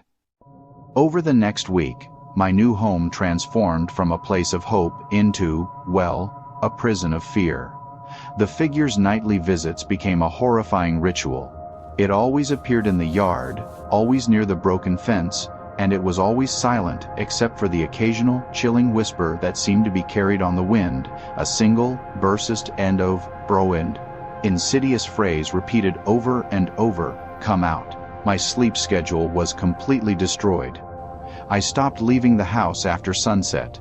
The simple act of opening a window to let in the fresh air became, totally unthinkable. My world had shrunk to the four walls of my house, and even they didn't feel safe anymore. In a desperate attempt to regain some semblance of control, I invested in what I thought were foolproof security measures. I installed high-lumen, motion-activated floodlights around the entire property. I bought a set of wireless security cameras and placed them strategically to cover every angle of the yard, with a particular focus on the broken fence. I reinforced the flimsy patch job I had done with heavy-duty screws and another plank of wood. But none of it made any difference. The lights would flicker on and off at random, illuminating an empty yard. The cameras recorded hours of footage showing nothing but swaying trees and shifting shadows. And yet, the figure always returned. One night, around 2 a.m, I was woken by Scout growling more furiously than I had ever heard her before. The air in my bedroom felt heavy and thick, charged with an oppressive energy. I could hear the faint scratching sound again, but this time it wasn't at the fence, it was at my back door. Then, the whispering started. It was low and guttural, a horrifying, intimate sound that seemed to be coming from just on the other side of the glass. It was repeating my name over and over, a relentless, demanding chant, come out, come out. I forced myself out of bed, my legs feeling like lead. I grabbed the heavy kitchen knife I'd taken to keeping by my bed and crept to the window. My heart pounded so hard I could feel it in my ears. I peered through the blinds, and my stomach plummeted. The figure was no longer lingering by the fence. It had crossed into my yard, moving with an impossible speed, and was now standing directly outside my back door. Its long, thin limbs were twisted at angles that made my stomach churn. Its head was tilted, its featureless face staring straight at me through the glass, as if it could see me perfectly in the darkness. I flinched back from the window as if I'd been struck, slamming the blinds shut and fumbling to make sure the door was bolted. But the figure didn't try to get in. It didn't need to. Its purpose seemed to be psychological torture, a slow and methodical erosion of my sanity. It lingered just outside the door for what felt like hours, a terrifying, silent presence. The whispers continued their maddening chant until the first gray light of dawn began to streak the sky. And then, as quickly as it had appeared, it was gone. It vanished as if it had never been there at all, leaving behind only the profound silence of the morning. The next day, I found the evidence. There were footprints in the morning dew. They were long, thin, and irregularly shaped, leading from the broken panel in the fence directly to my back door, where they simply stopped. There were no prints leading away. There were no signs of forced entry, no scratches on the door, nothing tangible that I could show to an officer of the law. The figure was careful, patient, and it seemed to know exactly how to terrify me without leaving a shred of conventional proof. I called the police anyway, my voice cracking with desperation as I tried to explain. They checked the fence, noted the damage, but found nothing else. They left me with a pamphlet on neighborhood watch programs. The nightly siege continued, becoming my new, horrifying reality. Same time, same place, every single night. The figure would glide through my yard, bending the shadows around it as if they were living extensions of its own form. I stopped sleeping altogether. I stopped leaving the house, even during the day.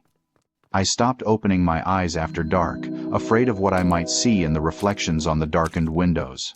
My world, once full of promise, had shrunk to the size of my bedroom, and Scout never left my side, her constant low growls a soundtrack to my terror. Finally, I broke. I couldn't take another night of it. I packed a single bag with my essentials, grabbed Scout, and fled in the middle of the night. I didn't look back. I drove for hours, putting as much distance as I could between myself and that house. The broken fence remained, a silent, gaping wound, and an invitation to whatever haunted that yard. Even now, years later and miles away, when I drive past a quiet suburban street at night, I feel the weight of its gaze on me. The whispers still haunt the edges of my mind, faint but persistent. Come out, come out. I don't know what it was, or why it chose me. I only know that it exists. It watches. It waits. And I know, with chilling certainty, that it never truly stops. We build our lives around the idea of safety. We choose quiet neighborhoods, install deadbolts on our doors, and draw the curtains at night to shut out the world. Our homes are meant to be our sanctuaries, the one place on earth where we can let our guard down and feel truly secure. It is a deeply ingrained belief, a cornerstone of our psychological well-being. We tell ourselves that the horrors we see in movies or read in books are confined to fiction, that monsters do not lurk in well-lit suburbs or modern apartment buildings. These 5 stories, however, serve as a chilling and potent testament to a much darker truth, that our sense of safety is a fragile illusion, easily shattered by the inexplicable. Each narrative begins in a place of perceived security. A familiar street, a quiet backyard, a new apartment full of promise. The protagonists, much like any of us, believed in the integrity of their walls and the predictable rhythm of their daily lives. They were not seeking out danger or looking for trouble in haunted places. The terror found them. It seeped through the cracks of their ordinary existence, a dare to enter an abandoned house. A strange sound from a vacant apartment. A strange sound from a vacant apartment. A broken fence panel that seemed like a minor inconvenience. These small, seemingly insignificant moments were the entry points for a horror that would dismantle their reality piece by piece. The true horror in these accounts is not just the presence of a malevolent entity, but the violation of the sanctuary itself. The home, once a symbol of comfort and protection, becomes the stage for a relentless psychological siege. The very sounds of the house, the creak of a floorboard, the rustle of leaves outside the window, are twisted into something sinister and threatening. The familiar becomes alien. The safe becomes a cage. This transformation is the core of the terror. The realization that there is nowhere to run when the danger is not just outside your door, but has already found a way to get inside your head. These stories force us to confront an uncomfortable question: how safe are we, really?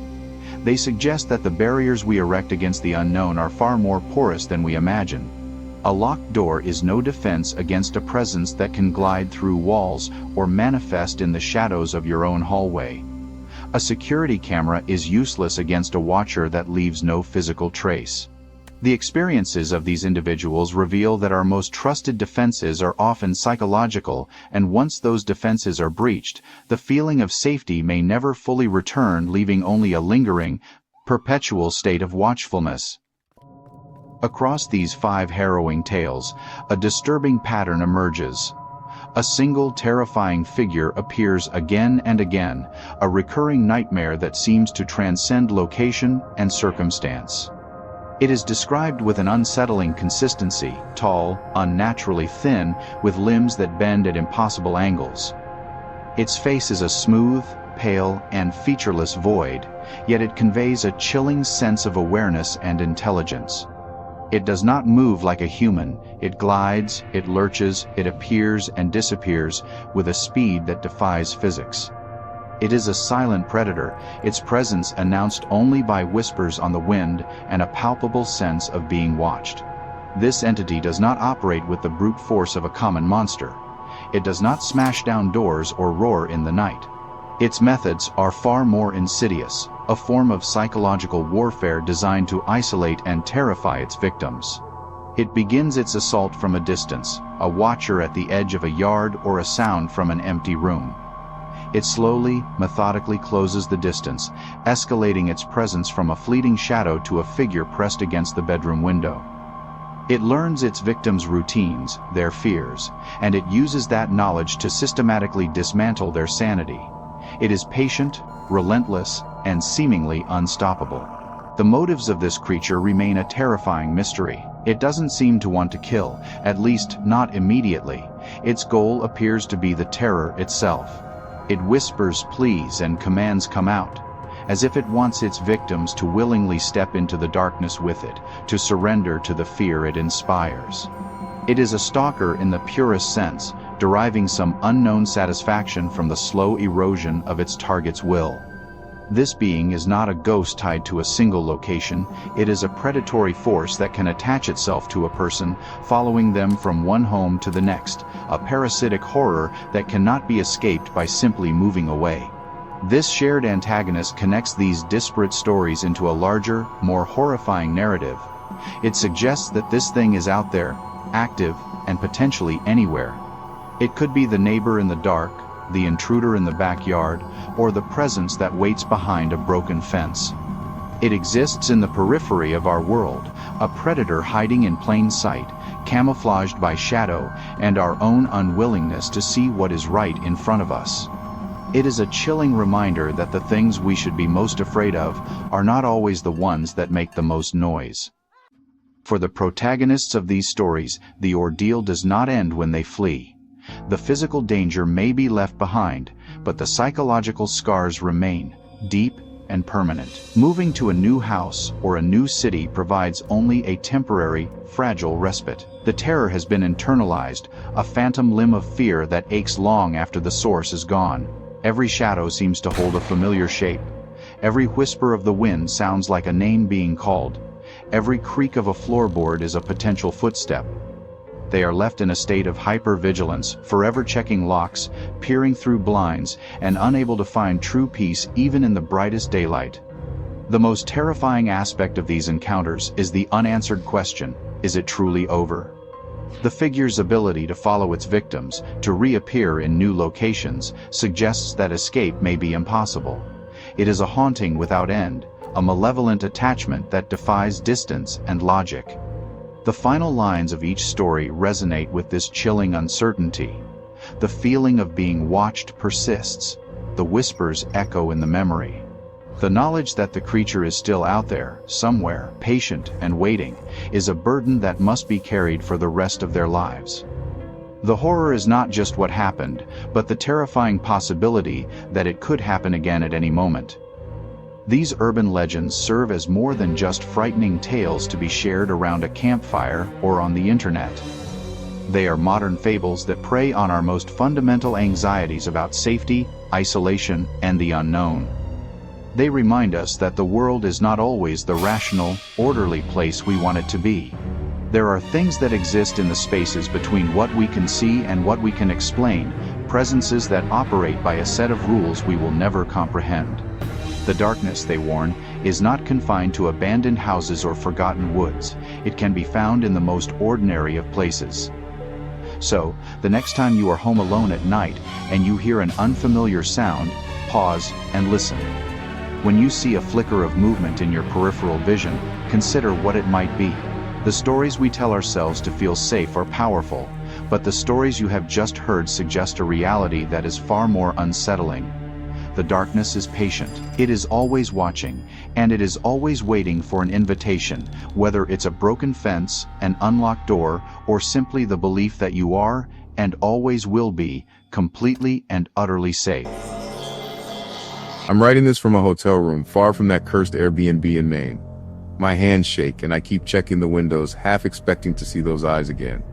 I thought a seaside cottage would be the perfect escape after my breakup, a week to breathe the salt air, clear my mind, maybe write some poetry. The listing promised a cozy retreat with ocean views, showing a weathered house perched on a cliff, wildflowers swaying in the breeze. It looked like a storybook haven. But that house wasn't a haven. It was alive. And it hated me. I arrived last Monday as the sun sank, painting the sky blood red. The cottage was smaller than the photos, its gray shingles peeling like dead skin. The host, Elias, left a key under the mat with a note. Make yourself at home. Don't mind the quirks. Quirks? I brushed it off. Old houses creak, right? I unpacked, lit a fire in the stone hearth, and sipped wine, gazing at the waves crashing below. The view was stunning, but the air felt heavy, like the house was holding its breath. That first night, I woke at 3 a.m. to a tapping sound. Faint, like fingertips on glass. I checked the windows, all locked, the ocean roaring outside. Just the wind, I thought, but the air was still. I crawled back to bed, pulling the quilt tight, yet the feeling lingered. I wasn't alone. Morning revealed a smudge on the living room window. A handprint, too large to be mine, pressed from the inside. My stomach twisted. I wiped it away, checked the locks again, and found no sign of entry. I texted Elias, but he didn't reply. Tuesday night the tapping returned louder from the attic. It wasn't random, it had a rhythm, like Morse code. I called Elias, but his voicemail was full. The listing said the attic was storage only, so I didn't dare investigate. Instead, I dragged a chair against the attic door and stacked books on it, praying it would hold. Sleep was impossible. Every creak felt like footsteps. I kept my phone close, recording the sounds to prove I wasn't crazy. When I played it back, a low hum pulsed beneath the tapping. Not words, just a guttural sound, like a voice trying to form. Stay Wednesday, the house felt alive. Shadows shifted in my peripheral vision, and the mirrors were wrong. My reflection lagged, just a fraction, as if it was watching me back. I found another handprint, this time on the bathroom mirror, smeared like someone had dragged their fingers down it. I emailed Elias, begging for answers, but got no response. That night, the tapping became scratching, clawing from the attic, like nails on wood. I clutched my phone, debating the police, but what would I say? My Airbnb is creepy. Instead, I recorded again. This time, the hum formed a word: stay.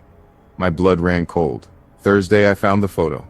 Tucked in a kitchen drawer, it showed a family from decades ago, standing outside the cottage. Their faces were blurred, as if the camera had shaken, but their eyes followed me. I shoved it back, heart racing, and decided to leave. As I packed, the lights flickered, and the temperature plummeted. My breath fogged in the air. The scratching spread to the walls, circling me. Then from the attic, that voice again. Stay? It wasn't human. Too deep, too hollow. I grabbed my bag and ran for the door, but it wouldn't budge. The lock was jammed, the handle ice cold. Panic clawed at me as the scratching grew louder, closer, like it was inside the walls. I don't know how I escaped. I smashed a window, cutting my hand, and stumbled to my car. The house loomed in the rearview mirror, its windows like eyes, unblinking. I drove to this hotel, blood dripping on the steering wheel. I keep hearing that whisper. Stay. And last night I saw a handprint on my hotel window, too large to be mine. I'm leaving Maine tomorrow. I don't know if it's following me, but I can't shake the feeling that the house isn't done with me. The Guest Who Never Left I'm on a friend's couch, trying to make sense of what happened. I booked an Airbnb in the Smoky Mountains, a cabin in the woods, thinking it'd be a quiet place to finish my novel. Keys in the lockbox. Respect the space. The listing promised rustic charm with modern amenities, and the reviews raved about the solitude. Solitude was what I wanted, but I wasn't alone. Something, or someone, was already there, and it didn't want me to leave. I arrived on a foggy Friday evening, the cabin emerging from the mist like a ghost. It was beautiful. Logs and glass, a porch overlooking a ravine. The host, Clara, sent instructions. Keys in the lockbox. Respect the space. I let myself in, the scent of pine and damp earth thick. The cabin was spotless, but the air felt wrong, like I'd interrupted something. That night I heard footsteps, heavy, deliberate, pacing the upstairs hallway. I was downstairs, typing at the kitchen table. Old cabins settle, I told myself, but the steps didn't stop. They paused outside my bedroom door when I went to bed. Morning showed muddy boot prints on the porch, leading to the door, but not away. I called Clara, but she didn't answer. Her email auto-reply said she was out of town. Saturday, things escalated. My laptop kept shutting down, the screen flickering with static. Once it opened a blank document with one word: mine. I hadn't typed it. My coffee mug moved across the counter. My shoes by the door were flipped upside down. I told myself I was tired, but then I found the journal, leather-bound, hidden under a loose floorboard in the bedroom. Dated 1983, it belonged to Daniel, a guest before Airbnb existed. He wrote of footsteps, shadows, feeling watched. His last entry read, "It wants me to stay. I can't leave." Sunday night, the power cut out. I lit candles, their light casting shadows that moved too slowly. Sorry about the mix-up. Then I saw her, a figure in the corner, pale, translucent, her eyes black pits. She didn't move, just stared. I screamed and she vanished, but the air turned icy. My phone died despite being charged. I grabbed my keys, but the front door was locked from the outside. I pounded on it, shouting until a whisper came from behind. "You're mine." It was Daniel's voice, rough and desperate from the journal. I broke a window, climbed out, and ran through the woods, thorns tearing my legs. My car started, and I drove until dawn. Clara called back, apologizing for the mix-up with the door, but her voice sounded rehearsed. I keep dreaming of the cabin, of Daniel's journal, of her eyes. Yesterday, I found a muddy boot print on my friend's porch. I don't think I left that cabin alone. I searched online and found nothing about the cabin, but an old forum mentioned a hiker, Daniel, who vanished in those woods in 1983.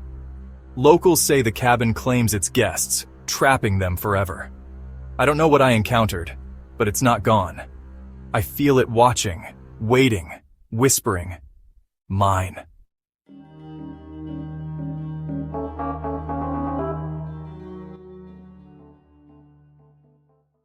The room at the end of the hall. I'm in a motel, the neon sign buzzing outside. I can't go home yet, not after that Airbnb in Savannah. I booked it for a weekend getaway, a historic townhouse with ivy-covered walls and glowing reviews. The listing promised southern charm and a touch of mystery. I thought it meant ghost tours, not this. I don't know what was in that house, but it's still with me and I'm terrified it always will be. I arrived Thursday afternoon, the townhouse glowing in the golden light. It was stunning, high ceilings, oak floors, antique furniture. The host, Margaret, left a key and a note. "Enjoy your stay. Stay out of the locked room." The hallway had a door at the end, bolted shut. I figured it was storage and ignored it. I unpacked, explored the city and returned at dusk, feeling at home. That night I heard singing, soft, like a lullaby, coming from the locked room. I pressed my ear to the door, but it stopped. Just the house settling, I thought. I went to bed, but the singing returned, louder, joined by a faint tapping. I checked the door, still locked, and called Margaret. No answer. Opened the door. Friday I noticed scratches on the locked door, fresh and deep like claw marks. The air in the hallway felt heavy, and the mirrors reflected something. A shadow behind me, gone when I turned. I found an old photo in a drawer. A woman in a white dress, her face blurred, standing in the hallway. The caption read, "Amelia, 1923. That night, the singing became a wail, and the tapping turned to banging. I recorded it, and when I played it back, a voice whispered, "Open the door!" Saturday, I tried to leave, but the front door wouldn't unlock. The windows were sealed shut. The banging grew louder and the air turned cold. I saw her, Amelia, in the hallway, her dress stained, her eyes hollow. She pointed at the locked door, mouthing, "Open it!" I screamed and she vanished, but the banging didn't stop. I broke a window, climbed out, and ran to my car. I'm at this motel, but I hear singing at night, and my mirror shows her shadow. I searched the townhouse online. An article said Amelia, a tenant, was locked in that room in 1923 and never found. The house is still listed on Airbnb. I don't know what she wanted, but I feel her eyes on me, urging me to go back. I don't know what was in that house, but it's still with me, and I'm terrified it always will be.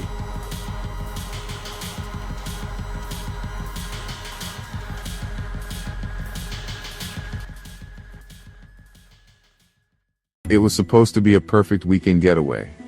My girlfriend Emily and I had been dating for just over a year, and we were both desperate for a break from the grind of our 9-to-5 jobs in the city. We'd been scrolling through Airbnb for weeks, looking for something quiet, secluded, and romantic. A place where we could unplug, sip wine by a fireplace, and just be together. That's when we found it, a charming century-old cabin nestled in the woods of upstate New York. The listing described it as a rustic retreat with modern amenities, perfect for couples seeking solitude.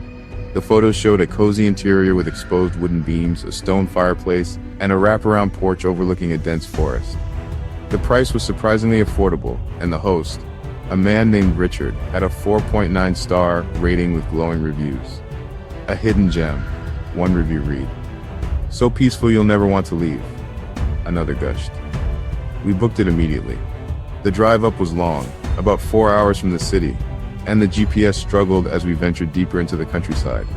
The roads narrowed, pavement giving way to gravel, and eventually, we were winding through a forest so thick it seemed to swallow the sunlight. Emily was excited, snapping photos of the scenery, but I felt a strange unease creeping in. Maybe it was the isolation, or maybe it was the fact that we hadn't seen another car for miles. By the time we reached the cabin, it was dusk, and the air was thick with the scent of pine and damp earth. The cabin looked exactly like the photos, almost too perfect. It was a 2-story structure with dark wood siding and a steeply pitched roof.